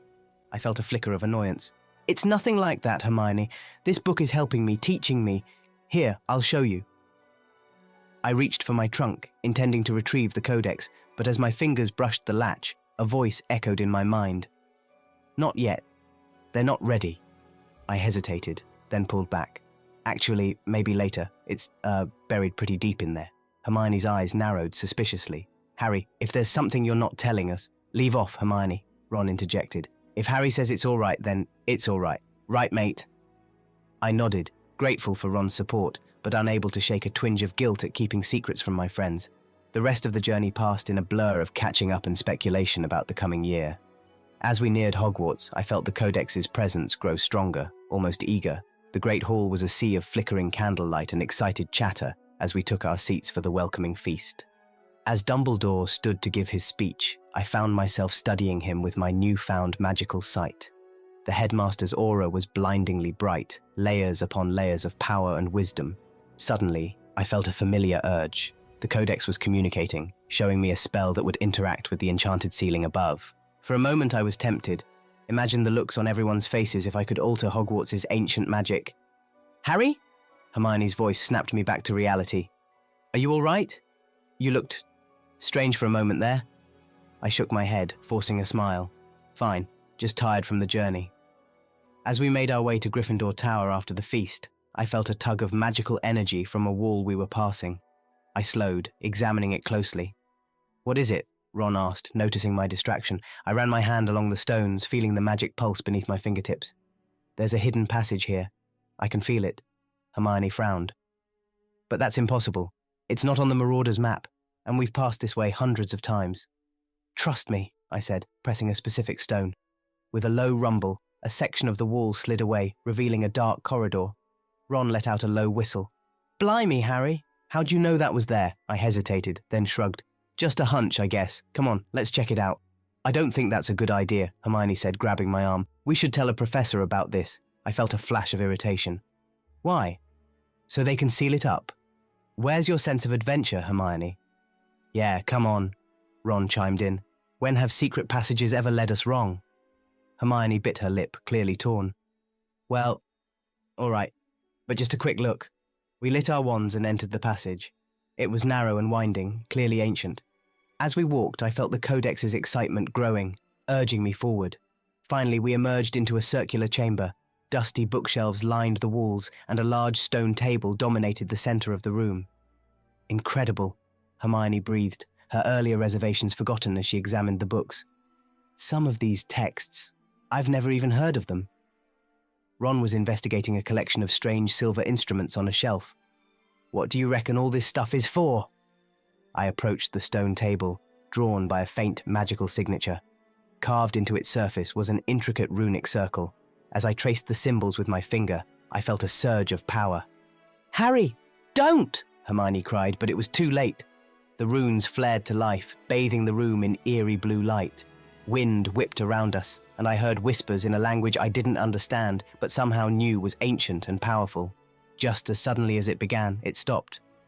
We stood in stunned silence for a moment. What just happened? Ron asked, his voice shaky. I stared at my hands, feeling the residual energy crackling through me. I'm not sure, but I think I just activated some kind of ancient magic. Hermione was pale. We need to tell Dumbledore about this. Now. But a voice in my head, sounding suspiciously like the Codex, whispered, No. This is your discovery, your power. Keep it secret. Keep it safe. Let's just keep this between us for now, I said slowly, at least until we figure out what it means. Hermione looked like she wanted to argue, but something in my expression must have stopped her. She nodded reluctantly. As we made our way back to Gryffindor Tower, I could feel my friends' worried glances. But underneath their concern, I felt a thrill of excitement. This was just the beginning. With the Codex's help, I would uncover all of Hogwarts' secrets and become more powerful than anyone could imagine. The voice of caution in the back of my mind grew fainter with each step. After all, I reasoned, I was Harry Potter. I could handle whatever came my way, couldn't I? The crisp autumn air whipped through my hair as I soared above the Quidditch pitch. Below, my teammates were mere specks of red and gold against the green grass. I should have been focused on seeking the snitch, but my mind was elsewhere. Potter, Angelina's voice cut through my reverie. Head in the game. I nodded, forcing myself to concentrate. As I scanned the pitch, I felt the now familiar presence of the codex in my mind. It had been teaching me to manipulate the elements, and suddenly an idea struck me. Closing my eyes briefly, I reached out with my magical senses, feeling the air currents around me. With a subtle gesture, I redirected the wind, creating a gentle updraft beneath my broom. The effect was immediate. My firebolt responded as if it had a mind of its own, darting and weaving with unprecedented agility. I spotted the snitch and gave chase, the wind bending to my will, carrying me faster than I'd ever flown before. "Blimey, Harry," Ron exclaimed as we walked back to the castle after practice. "That was incredible. How'd you do that?" I shrugged, trying to appear nonchalant. "Just been practicing, I guess." Hermione, who had been watching from the stands, gave me a skeptical look. That didn't look like any practice I've ever seen. It was almost as if what? I challenged, a defensive edge creeping into my voice. She shook her head. "Nothing. Never mind." As we entered the castle, a commotion near the entrance hall caught our attention. Hagrid was struggling with a large crate, from which angry growls and scratching noises emanated. "Blimey, Hagrid," Ron said, eyeing the crate warily. "What have you got in there?" Hagrid beamed at us. "Just a few fire crabs for next week's lesson. Feisty little buggers they are." As if on cue, the crate gave a violent shake, and one of the boards cracked. Before anyone could react, a fire crab burst free, its jeweled shell glinting as it scuttled towards a group of terrified first-years. Without thinking, I stepped forward, my hand outstretched. The Codex's knowledge flowed through me, and I found myself speaking in a language I didn't recognize, yet somehow understood. I hissed in what I realized must be the fire crab's native tongue. To everyone's astonishment, the fire crab stopped in its tracks. It turned towards me, its eye stalks swiveling curiously. After a moment's hesitation, it slowly approached me, allowing me to gently pick it up and return it to the crate. Silence fell over the entrance hall. I looked up to see everyone staring at me in shock. Hagrid, my friends, and the gathered students. "Harry," Hermione said slowly, "since when can you speak to magical creatures?" I felt a flush creep up my neck. I've been doing some extra reading on magical languages, must have picked it up there." Hagrid was looking at me with a mixture of awe and concern. "That was something else, Harry. Might have to have you help out in class if you can do that with other creatures." As we walked away, I could feel Ron and Hermione's eyes boring into me. The excitement of my newfound ability was tempered by the growing weight of my secrets. That night, unable to sleep, I slipped out of the dormitory with the codex tucked under my arm. The book had been showing me visions of a hidden room deep in the castle, and I was determined to find it. As I crept through the darkened corridors, I practiced the invisibility charm the codex had taught me. It wasn't perfect, more of a chameleon-like camouflage than true invisibility, but it was enough to evade Mrs. Norris when she prowled past. Finally, I reached the section of wall the codex had shown me. Placing my hand against the cool stone, I whispered the password, "Revelio Arcanum," and the wall shimmered and dissolved, revealing a circular chamber bathed in soft, pulsing light. Ancient artifacts lined the walls, and in the center stood a pedestal holding a small, crystalline object. As I approached the pedestal, the codex's excitement grew palpable. "This is it," it whispered in my mind. "The amplifier. With this, your powers will grow beyond imagination." I reached out to touch the crystal, but a voice from behind me made me freeze. "I wouldn't do that if I were you, Harry." I spun around to see Dumbledore standing in the doorway, his blue eyes lacking their usual twinkle. "Professor," I stammered, "I can explain." Dumbledore held up a hand, silencing me. "I think it's time we had a talk, Harry, about that book you're carrying and the path you're treading." My heart raced as I followed Dumbledore to his office. As we entered, I noticed the portraits of former headmasters watching us with undisguised curiosity. "Sit down, Harry," Dumbledore said, settling behind his desk. His gaze fell on the codex, which I clutched protectively. "I think it's time you told me about your new companion." I hesitated, feeling the codex's reluctance, but looking into Dumbledore's eyes, I found I couldn't lie. Slowly, haltingly, I recounted how I'd received the book and the things it had been teaching me. As I spoke, Dumbledore's expression grew increasingly grave. When I finished, he sighed heavily. "Harry, I fear you don't fully understand what you've become involved with. That book, the Arcane Codex, is an artifact of immense power and questionable intent. It has led many wizards down dark paths." I felt a flare of defensiveness. But sir, it's helped me. I'm learning so much, becoming stronger. At what cost, Harry? Dumbledore interrupted gently. Have you considered why the book chose you? What it might want in return? I fell silent, the doubts I'd been suppressing bubbling to the surface. Dumbledore leaned forward. The pursuit of power for its own sake is a dangerous road, Harry, one that Tom Riddle once walked. The comparison stung. I'm nothing like Voldemort, I snapped. I'm trying to protect myself, my friends. With everything that's coming, don't I need every advantage? There are other ways to gain strength, Harry. Safer ways. Ways that don't risk losing yourself in the process. As Dumbledore spoke, I felt the Codex's presence grow agitated, almost angry. A battle was raging inside me, the allure of the book's power versus the wisdom in Dumbledore's words. I need time to think, I said finally, standing up. May I go, Professor? Dumbledore nodded, his eyes sad. Of course, Harry, but please be careful. And remember, you can always come to me if you need help. As I left the office, my mind was a whirlwind of conflicting thoughts and emotions. The Codex pulsed with reassurances, promising even greater power if I stayed the course. But Dumbledore's warning echoed in my ears. As I made my way back to Gryffindor Tower, I couldn't shake the feeling that I was standing at a crossroads and that my next choice would shape not just my future, but the future of the entire wizarding world. The common room was unusually quiet for a Saturday afternoon. I sat by the fire pretending to read a Quidditch magazine while my mind raced with thoughts of my conversation with Dumbledore. The Codex lay hidden in my bag, its presence a constant, almost tangible weight. Harry! Hermione's voice broke through my reverie. She settled into the armchair across from me, her face etched with worry. We need to talk. I sighed, setting aside the magazine. What about? She leaned forward, lowering her voice. About that book. About everything that's been happening. Harry, I'm worried about you. A flicker of annoyance sparked within me. There's nothing to worry about, Hermione. I've got it under control. Do you? She challenged. Because from where I'm sitting, it looks like you're becoming obsessed. You're distant, secretive. You're using magic we've never even heard of. It's not like you, Harry. I felt the Codex's presence intensify, whispering reassurances. I pushed away from the chair, suddenly restless. You don't understand. This book, it's helping me prepare. For Voldemort, for everything that's coming. Don't you see how important that is? Hermione stood as well, her eyes pleading. Of course I do. But at what cost, Harry? You're changing, and not for the better. Ron sees it too. He's just too afraid to say anything. The mention of Ron sent a pang through me. I hadn't even noticed we'd been growing apart. I'm fine, I insisted, more to convince myself than her. Look, I appreciate your concern, but I know what I'm doing.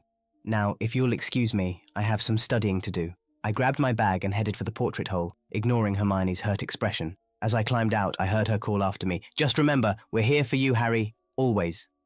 The corridors were mercifully empty as I wandered, no real destination in mind. Eventually, I found myself outside the History of Magic classroom.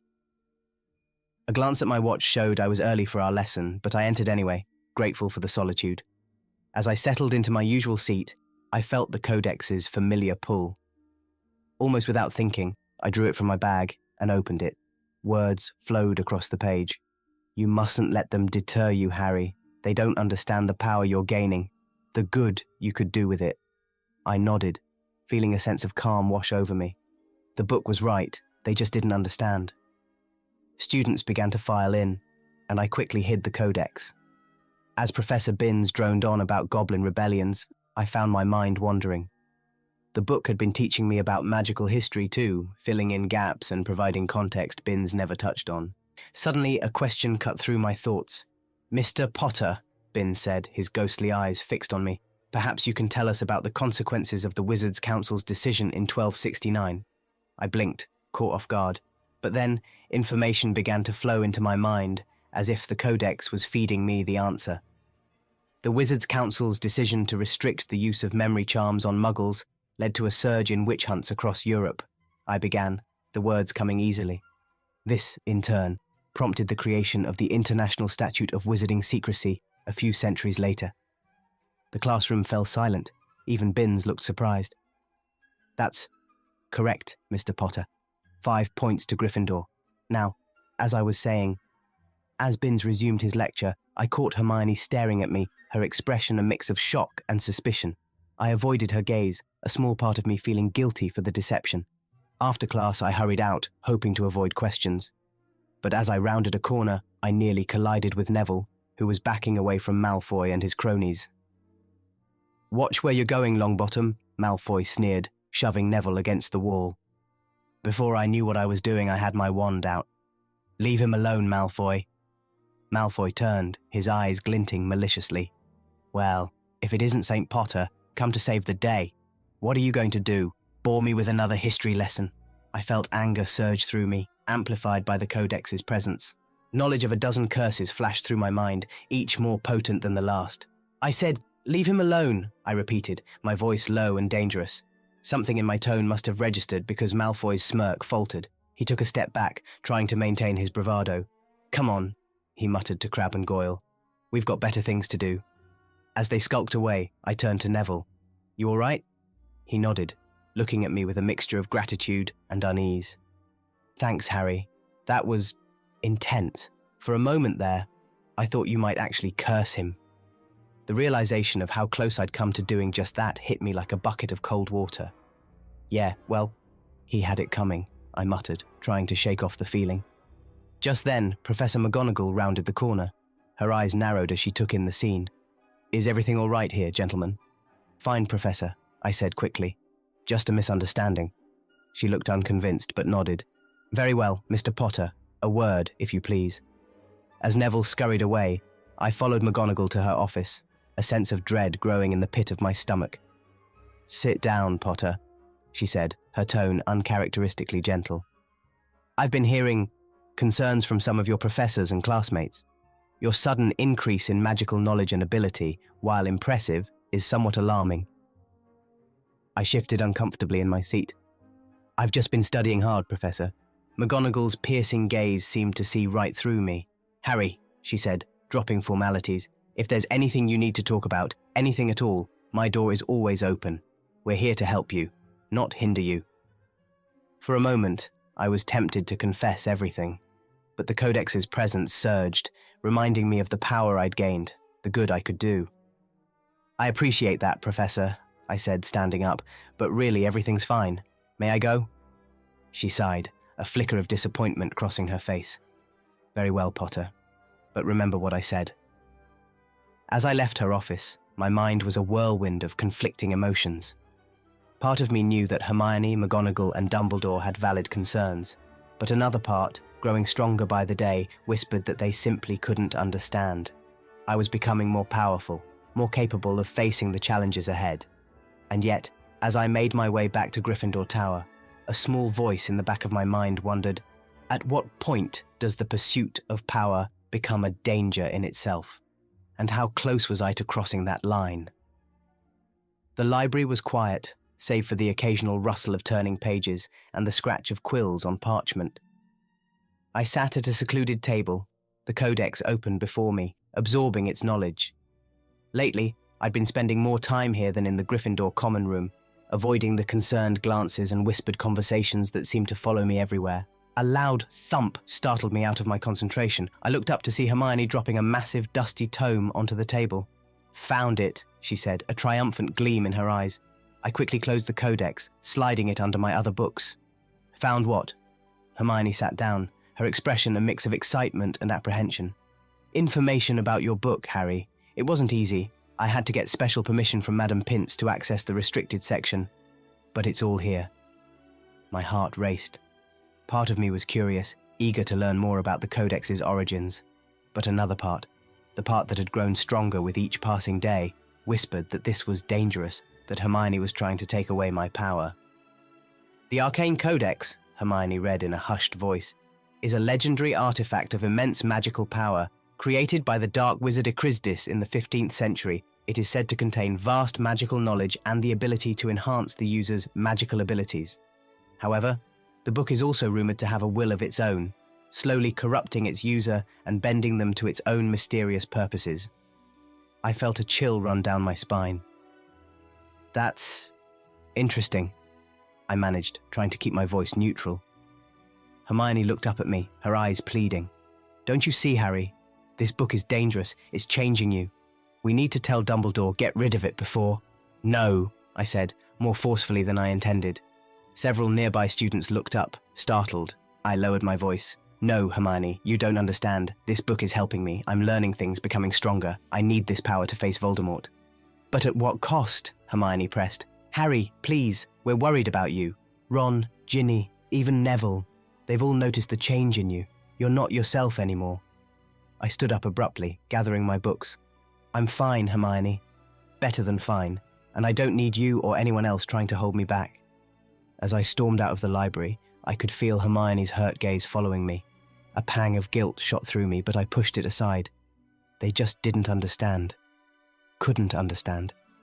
I found myself wandering the corridors, my mind a whirlwind of conflicting thoughts and emotions. Without realizing it, I'd made my way to the Transfiguration classroom.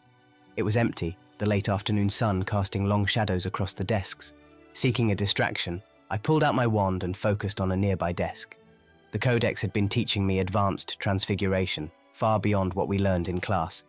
I closed my eyes, picturing the complex wand movements and incantation.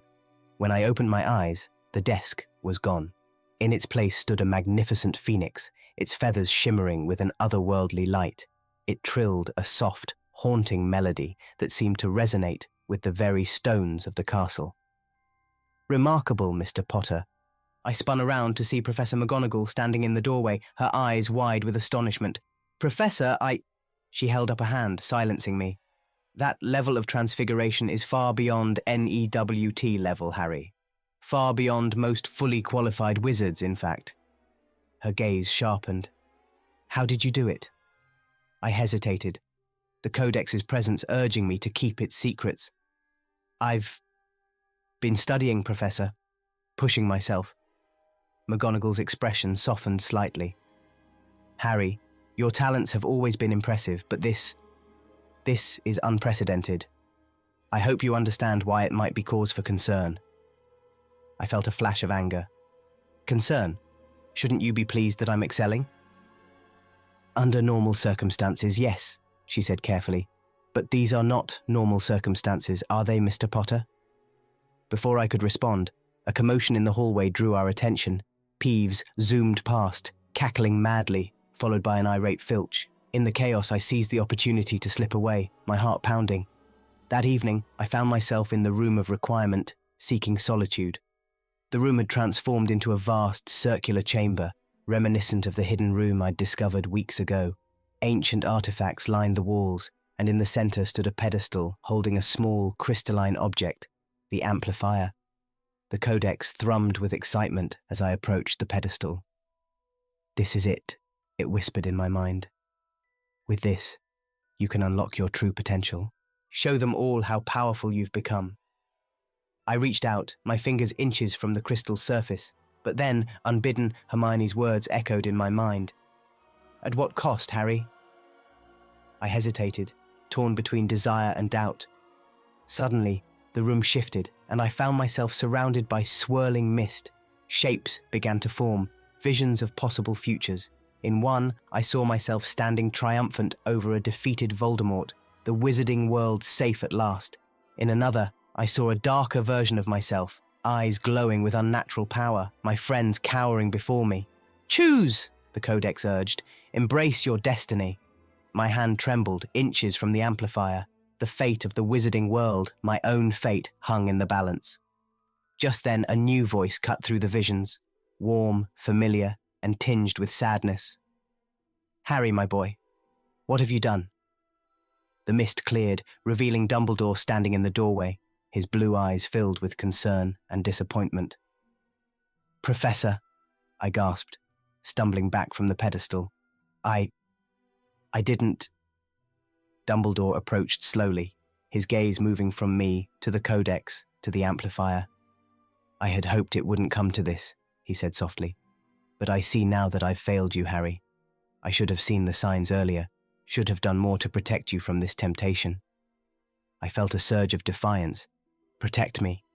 I don't need protection. I need power to fight Voldemort, to save everyone. And is this the way to do it? Dumbledore asked gently. By losing yourself in the process. by pushing away those who care about you. His words hit me like a physical blow.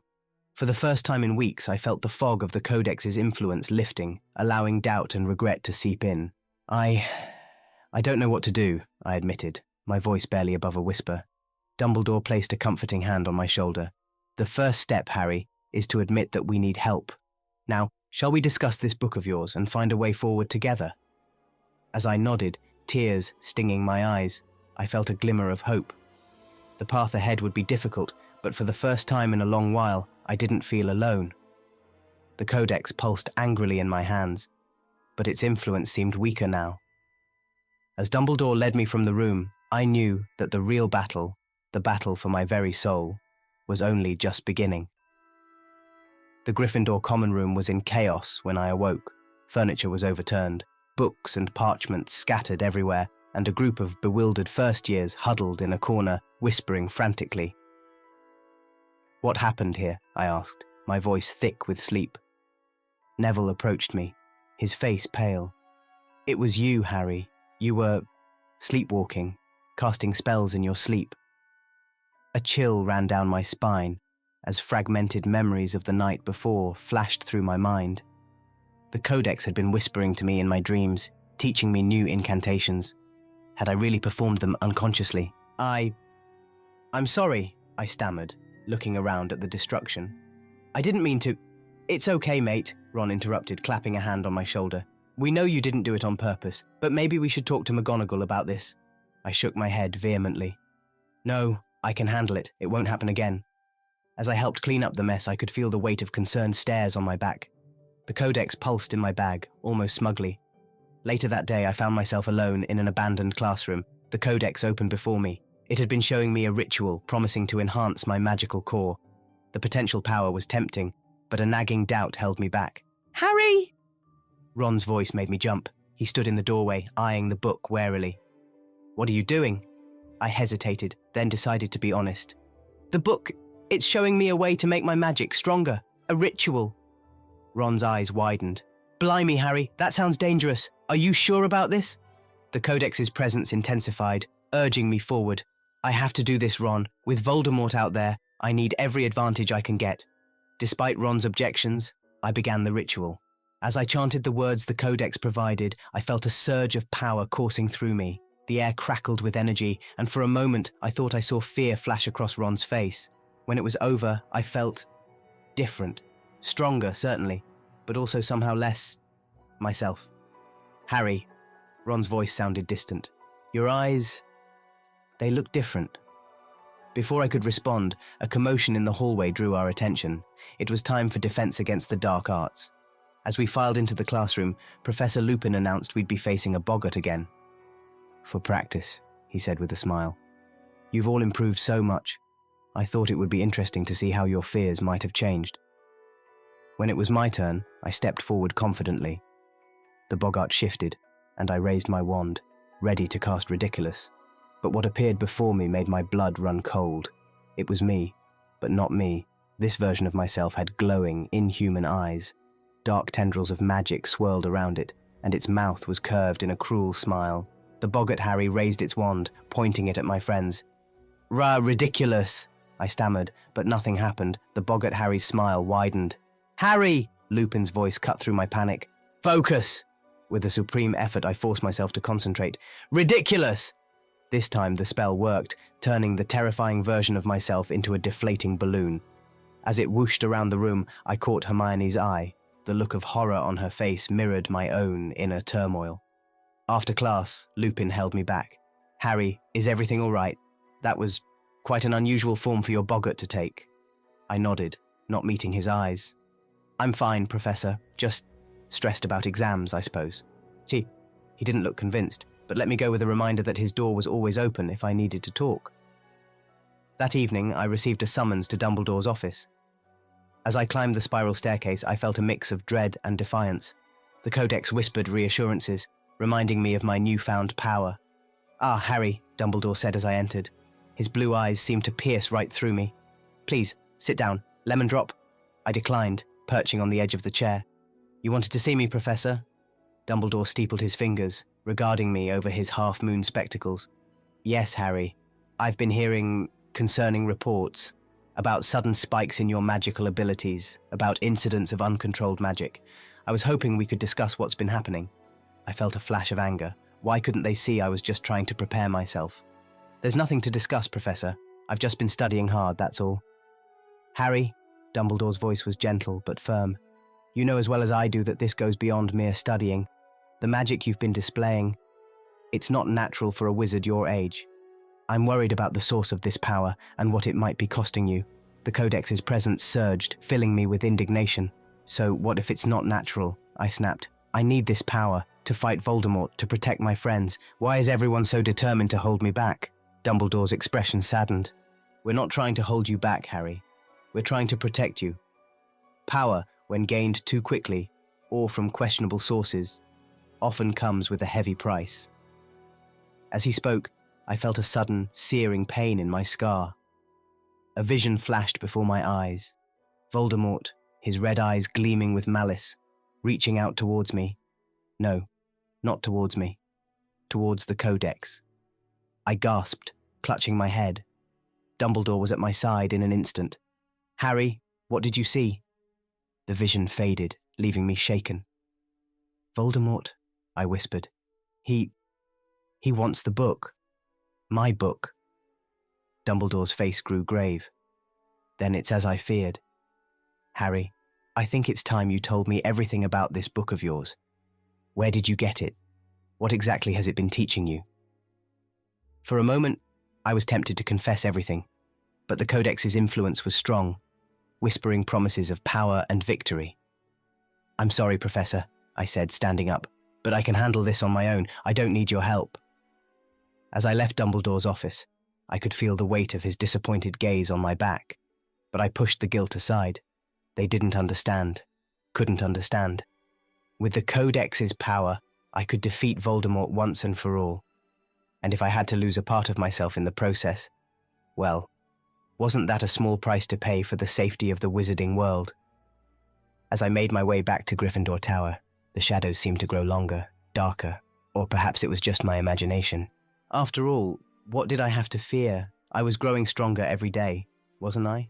The common room was unusually quiet for a Saturday afternoon. I sat by the fire, pretending to read a Quidditch magazine while my mind raced with thoughts of my latest lessons from the Codex. Ron plopped down in the chair across from me, his face etched with concern. Harry, mate, he began hesitantly. We need to talk. I sighed, setting aside the magazine. About what? Ron leaned forward, lowering his voice. About that book, about everything that's been happening. You're different, Harry. We're worried about you. A flicker of annoyance sparked within me. There's nothing to worry about, Ron. I've got it under control. Do you? He challenged. Because from where I'm sitting, it looks like you're becoming obsessed. You're distant, secretive. You're using magic we've never even heard of. It's not like you, Harry. I felt the Codex's presence intensify, whispering reassurances. I pushed away from the chair, suddenly restless. You don't understand. This book, it's helping me prepare. For Voldemort, for everything that's coming. Don't you see how important that is? Ron stood as well, his eyes pleading. Of course I do. But at what cost, Harry? You're changing, and not for the better. Hermione sees it too. She's just too afraid to say anything. The mention of Hermione sent a pang through me. I hadn't even noticed we'd been growing apart. I'm fine, I insisted, more to convince myself than him. Look, I appreciate your concern, but I know what I'm doing. Ron's face hardened. Do you? Because it seems to me like you're letting that bloody book control you. Something inside me snapped. Without thinking, I drew my wand. Silencio! I shouted, the spell hitting Ron square in the chest. His eyes widened in shock and hurt as he tried to speak, no sound coming out. Horror washed over me as I realized what I'd done. Ron, I'm sorry, I didn't mean... I started, but he was already backing away, shaking his head in disbelief. As he stormed out of the common room, I sank back into my chair, my head in my hands. What was happening to me? The Codex pulsed in my bag, its presence both comforting and unsettling. I needed to clear my head. Without really thinking about where I was going, I found myself wandering the castle corridors. As I turned a corner, I nearly collided with Professor Sprout. Oh, Mr. Potter, she said, startled. I was just looking for you. We're having an extra herbology session with some particularly tricky plants. Care to join us? I nodded, grateful for the distraction. As we entered Greenhouse 3, the humid air thick with the scent of exotic flora, I noticed Malfoy and his cronies already there, sneering in my direction. Today, we'll be working with venomous tentacula, Professor Sprout announced. Remember, approach with caution, their bite is extremely nasty. As I donned my dragonhide gloves, I felt the Codex's presence grow stronger. Knowledge flooded my mind. The tentacula's weaknesses, its language, how to control it. Without really knowing how, I found myself approaching the plant, murmuring in a language I didn't recognize. The tentacula's vines swayed as if listening. Potter, what are you doing? Malfoy's mocking voice cut through my concentration. Trying to sweet-talk the plant? Pathetic. I turned to glare at him, the tentacula's vines coiling behind me. Why don't you come closer, Malfoy? See for yourself. As he stepped forward, a smirk on his face, I felt a surge of malicious satisfaction.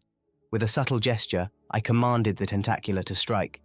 Malfoy's scream pierced the air as the plant's vines wrapped around his arm, thorns digging into his flesh. Chaos erupted in the greenhouse as students scrambled to get away. Mr. Potter! Professor Sprout's shocked voice snapped me back to reality. What have you done? As the gravity of my actions sank in, I backed away, horrified. I didn't mean to. I don't know what happened. I fled the greenhouse, ignoring the shouts behind me. My heart pounded as I ran through the castle, finally ducking into an empty classroom. The codex hummed in my bag, almost smugly. I pulled it out, my hands shaking. What are you doing to me? I whispered. Words appeared on the page. I'm making you stronger, Harry. Isn't that what you wanted? Before I could respond, the classroom door burst open. Hermione stood there, her face a mix of anger and concern. Harry James Potter, she said, her voice trembling. What is going on with you? I shook my head, unable to meet her eyes. Hermione, No, she interrupted. No more excuses. This has gone too far. That book is changing you, Harry. Can't you see that? I felt a surge of defensive anger. You don't understand. None of you do. This book is helping me become powerful enough to face Voldemort. To protect all of you. Protect us? Hermione's voice rose. You just set a venomous tentacula on another student. This isn't protection, Harry. It's corruption. Her words stung, but the Codex's influence was strong. You're just jealous, I spat. Jealous that, for once, I know more than you do. That I'm more powerful than you are. Hurt flashed across Hermione's face, quickly replaced by determination. This isn't you talking, Harry. It's that book, and I'm going to prove it. As she turned to leave, I felt a moment of panic. Hermione, wait. But she was already gone, the door slamming behind her.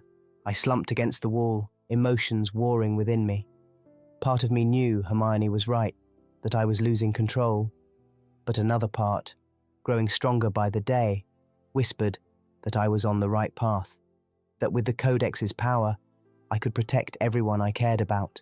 As night fell, I found myself wandering back to the Gryffindor Tower, my mind a whirlwind of conflicting thoughts. The common room was mercifully empty as I climbed the stairs to the boys' dormitory. I paused at the doorway, a chill running down my spine. Without consciously deciding to do so, I had drawn my wand. As if in a trance, I approached Ron's bed, where he lay sleeping. The Codex's voice whispered in my mind, urging me to cast a spell, to show Ron the true extent of my power, to make him understand. My hand shook as I raised my wand, fighting against the book's influence with every fibre of my being. No, I whispered, lowering my wand. This isn't right. As if breaking free from a spell, I stumbled backward, horror washing over me. What had I almost done? In that moment, I realized the true cost of the power I'd been so eagerly embracing. The question was, did I have the strength to let it go?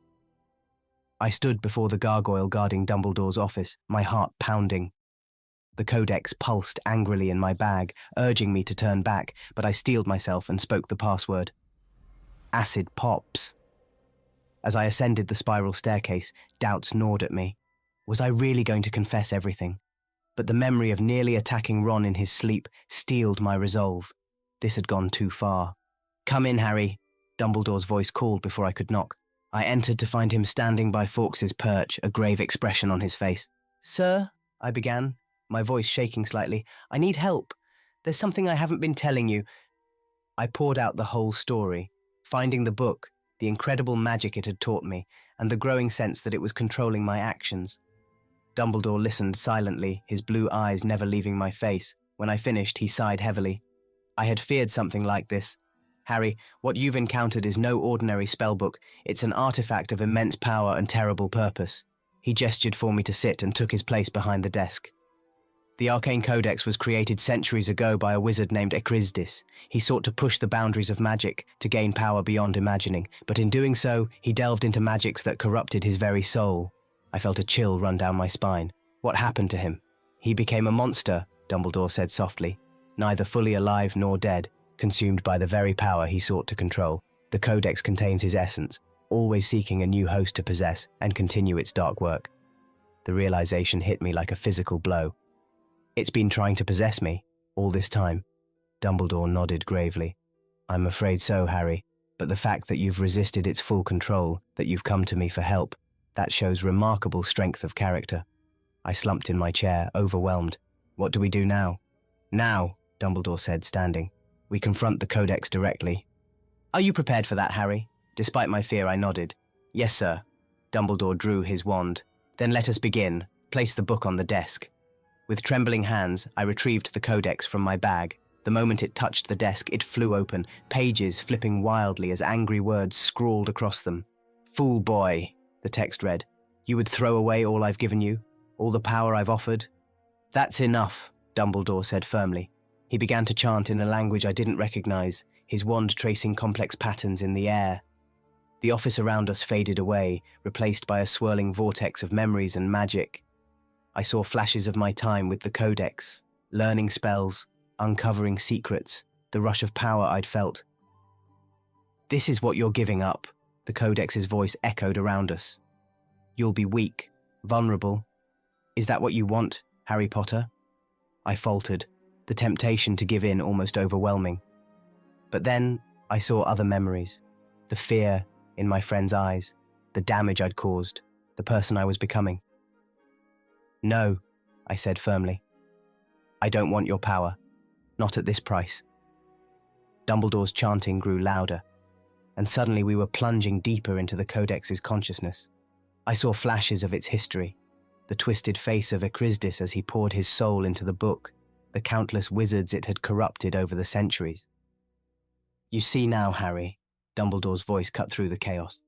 This is the true nature of the power you've been wielding. I nodded, feeling sick. How do we stop it? We must weaken its hold on you, Dumbledore explained. Confront your deepest fears and desires, the vulnerabilities it has exploited. Are you ready? Before I could answer, the swirling vortex solidified into a new scene. I found myself in a graveyard, face to face with Voldemort. You're weak, Harry, the Dark Lord hissed. You'll never be strong enough to defeat me, not without the Codex's power. I raised my wand, fear coursing through me, but then I remembered. This wasn't real. It was the Codex's illusion, playing on my insecurities.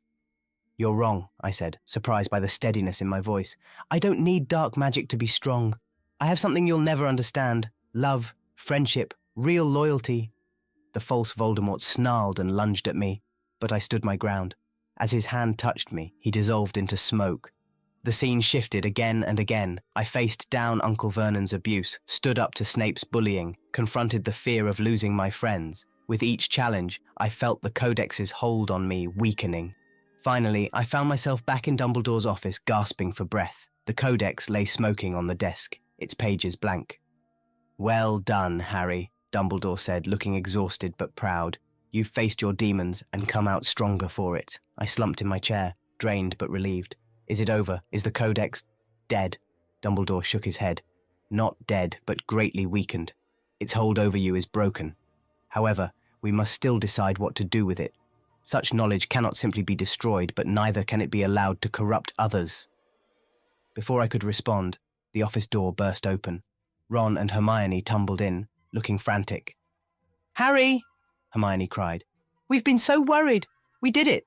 We found a ritual to break the book's hold, and... She stopped short, taking in the scene before her. Blimey, Ron said, wide-eyed. Looks like you beat us to it. Despite everything, I couldn't help but laugh. Yeah, seems like I did. But I couldn't have done it without you two. Your friendship, your support. It gave me the strength to fight back." Dumbledore smiled. "Indeed, the power of friendship and love. It's a magic far beyond anything the Codex could offer. Now, I believe we have much to discuss about the future of this artifact and your own future, Harry." As we settled in for a long conversation, I felt a weight lift from my shoulders. The road ahead would be challenging, but for the first time in months, I felt truly like myself again. Whatever came next, I knew I could face it. Not with the Codex's dark power, but with the strength of my own character and the support of those who truly cared for me. The Codex lay silent on the desk, its pages blank. But as I glanced at it, I could have sworn I saw a flicker of text, a warning, or perhaps a promise. "This isn't over, Harry Potter." I turned away, focusing on my friends and mentor. Whatever the Codex had in store, I would be ready. The true battle, I realized, had only just begun.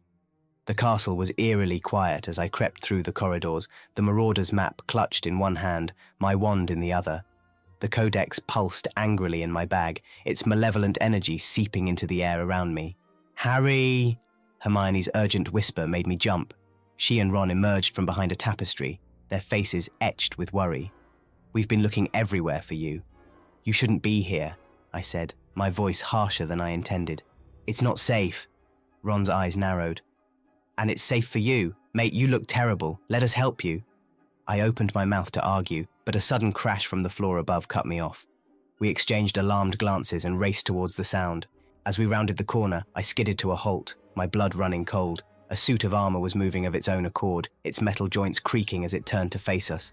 But it was the book, clutched in its gauntlets, that made my heart race. The arcane codex, its pages fluttering with dark energy. "No," I whispered. "That's impossible." The armor's helmet tilted, and a chilling voice emanated from it, the voice that had been whispering in my mind for months. "Oh, Harry, did you really think you could contain me?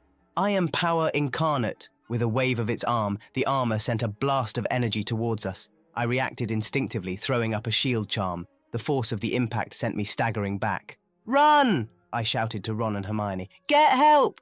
But they stood their ground, wands raised. "We're not leaving you, Harry," Hermione said firmly. The possessed armor charged, its metal feet clanging against the stone floor. We scattered, firing spells that bounced harmlessly off its enchanted surface. "We need to get that book away from it," Ron yelled, dodging a swipe from the armor's sword. I nodded, my mind racing. "Distract it! I have an idea!" As Ron and Hermione pelted the armor with spells, I closed my eyes, reaching out with the magical senses the Codex had taught me. I could feel the ley lines of Hogwarts magic running through the walls and floor. With a deep breath, I tapped into that power, channeling it through my wand. "Expelliarmus!" I roared, pouring every ounce of magical energy I could muster into the spell. The force of it lit up the corridor like a supernova. The Codex was wrenched from the armor's grasp, flying through the air. But instead of coming to me, it seemed to hang suspended, pulsing with dark energy. The armor collapsed, lifeless once more. But our relief was short-lived. The Codex's pages began to turn rapidly, dark mist pouring from between them. "Harry Potter," the voice hissed, now seeming to come from everywhere at once.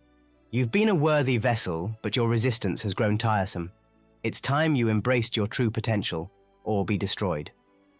The mist coalesced into a shadowy figure, a twisted, corrupted version of myself.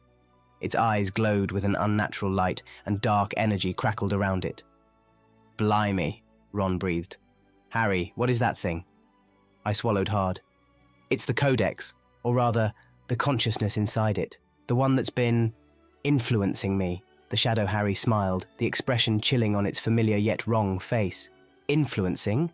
Oh, I've done so much more than that. I've shown you power beyond your wildest dreams, and now you'll join me fully, or watch everything you love burn." With a gesture, the shadow sent a wave of dark energy cascading down the corridor. Portraits screamed as their canvases blackened and curled. Suits of armor twisted into grotesque shapes. "We need to contain it!" Hermione shouted over the chaos. "Harry, remember the binding spell we researched?" I nodded, trying to focus through the maelstrom of dark magic. "But it needs more power than I have alone." "Then we'll do it together," Ron said, gripping my shoulder. "All of us." As if on cue, the door to the room of requirement materialized in the wall beside us. It burst open, revealing the members of Dumbledore's army, led by Neville and Luna. "Thought you could use some help," Neville said with a grim smile. The shadow Harry snarled, lashing out with tendrils of dark energy. We scattered, taking up defensive positions around it. Everyone, focus your magic through Harry, Hermione called out. On my signal. I raised my wand, feeling the combined power of my friends and allies flowing into me. It was different from the Codex's energy, warmer, brighter, fueled by friendship and trust rather than a lust for power. Now! Hermione shouted. Vincula Lucis! We cried in unison. Streams of golden light erupted from our wands, converging on the shadow. It writhed and screamed, its form flickering as the binding spell took hold. You fool! It howled, its voice a mixture of rage and desperation. You need me! Without my power, you'll never defeat Voldemort. I gritted my teeth, pushing more energy into the spell. You're wrong. Real strength comes from friendship, from love, things you'll never understand. With a final ear-splitting shriek, the shadow imploded. The Codex fell to the floor, its pages blank and lifeless. For a moment, we all stood in stunned silence. Then, slowly, cheers and exclamations of relief filled the corridor. Ron clapped me on the back, grinning. You did it, mate! But Hermione was looking at me with concern. Harry, are you all right? I realized I was swaying on my feet, the adrenaline fading and leaving exhaustion in its wake. I think so. It's been a part of me for so long. I feel empty, but free, Luna said softly, appearing at my side. Your aura is clearer now. The Nargles are finally gone. Despite everything, I couldn't help but laugh. Thanks, Luna, I think. As my friends surrounded me, offering support and congratulations, I felt a weight lift from my shoulders. The allure of the Codex's power seemed distant now, like a half-remembered dream. Dumbledore appeared at the end of the corridor, his eyes twinkling as he surveyed the scene. Well done, all of you, he said. Particularly you, Harry. You faced a great temptation and emerged stronger for it.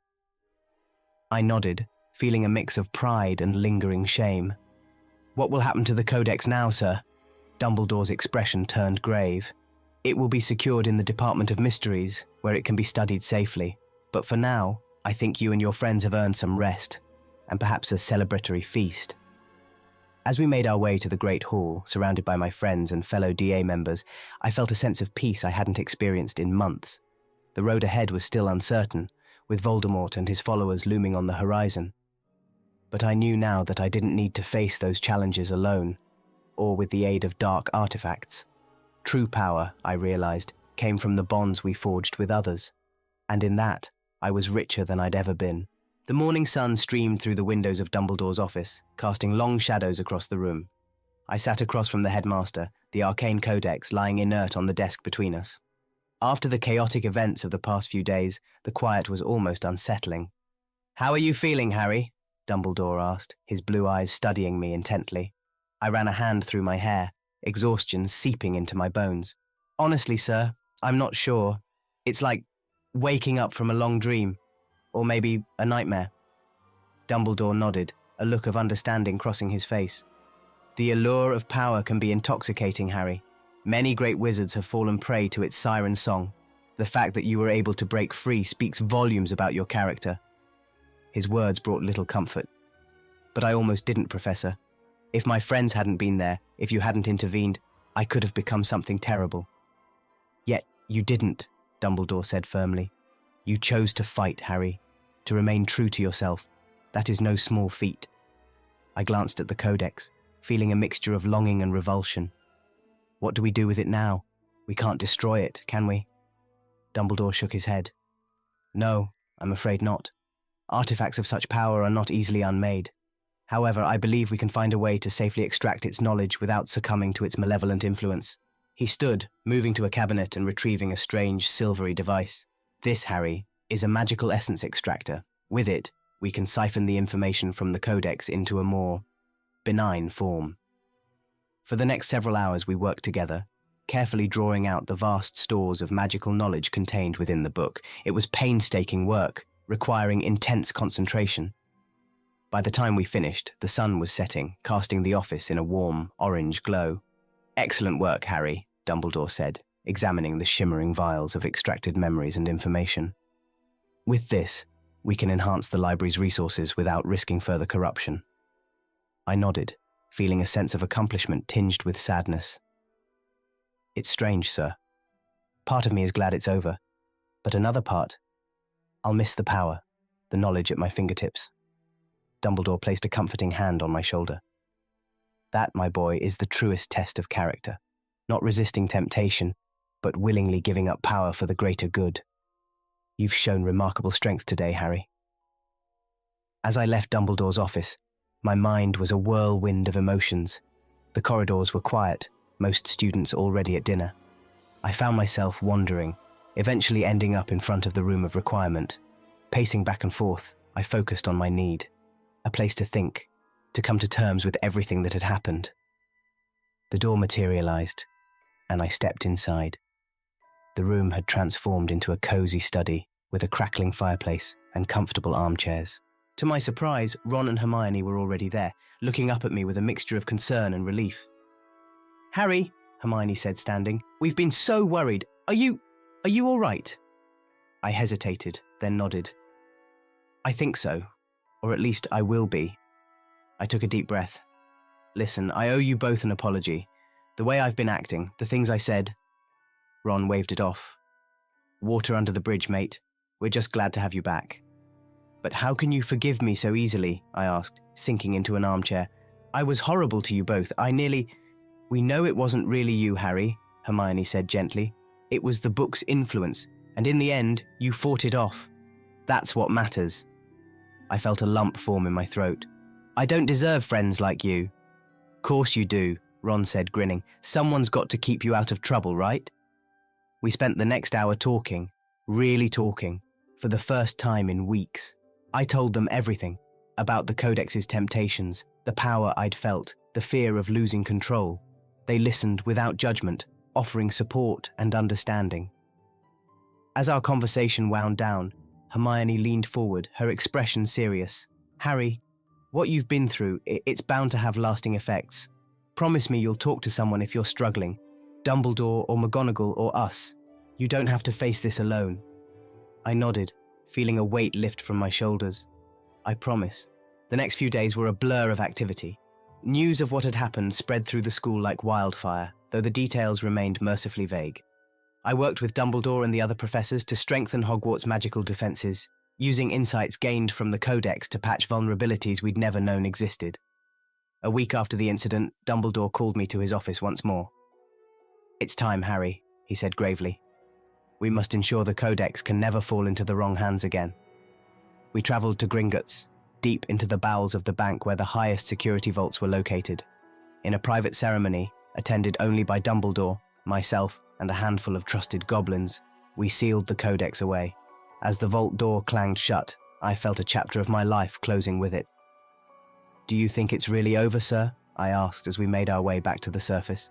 Dumbledore's eyes twinkled. "In my experience, Harry, nothing is ever truly over, but I believe we've done all we can to safeguard against this particular threat." As the term drew to a close, I found myself sitting by the lake, watching the giant squid lazily wave its tentacles. The events of the past months felt almost like a dream, but the lessons learned remained etched in my mind. "Cannot for your thoughts?"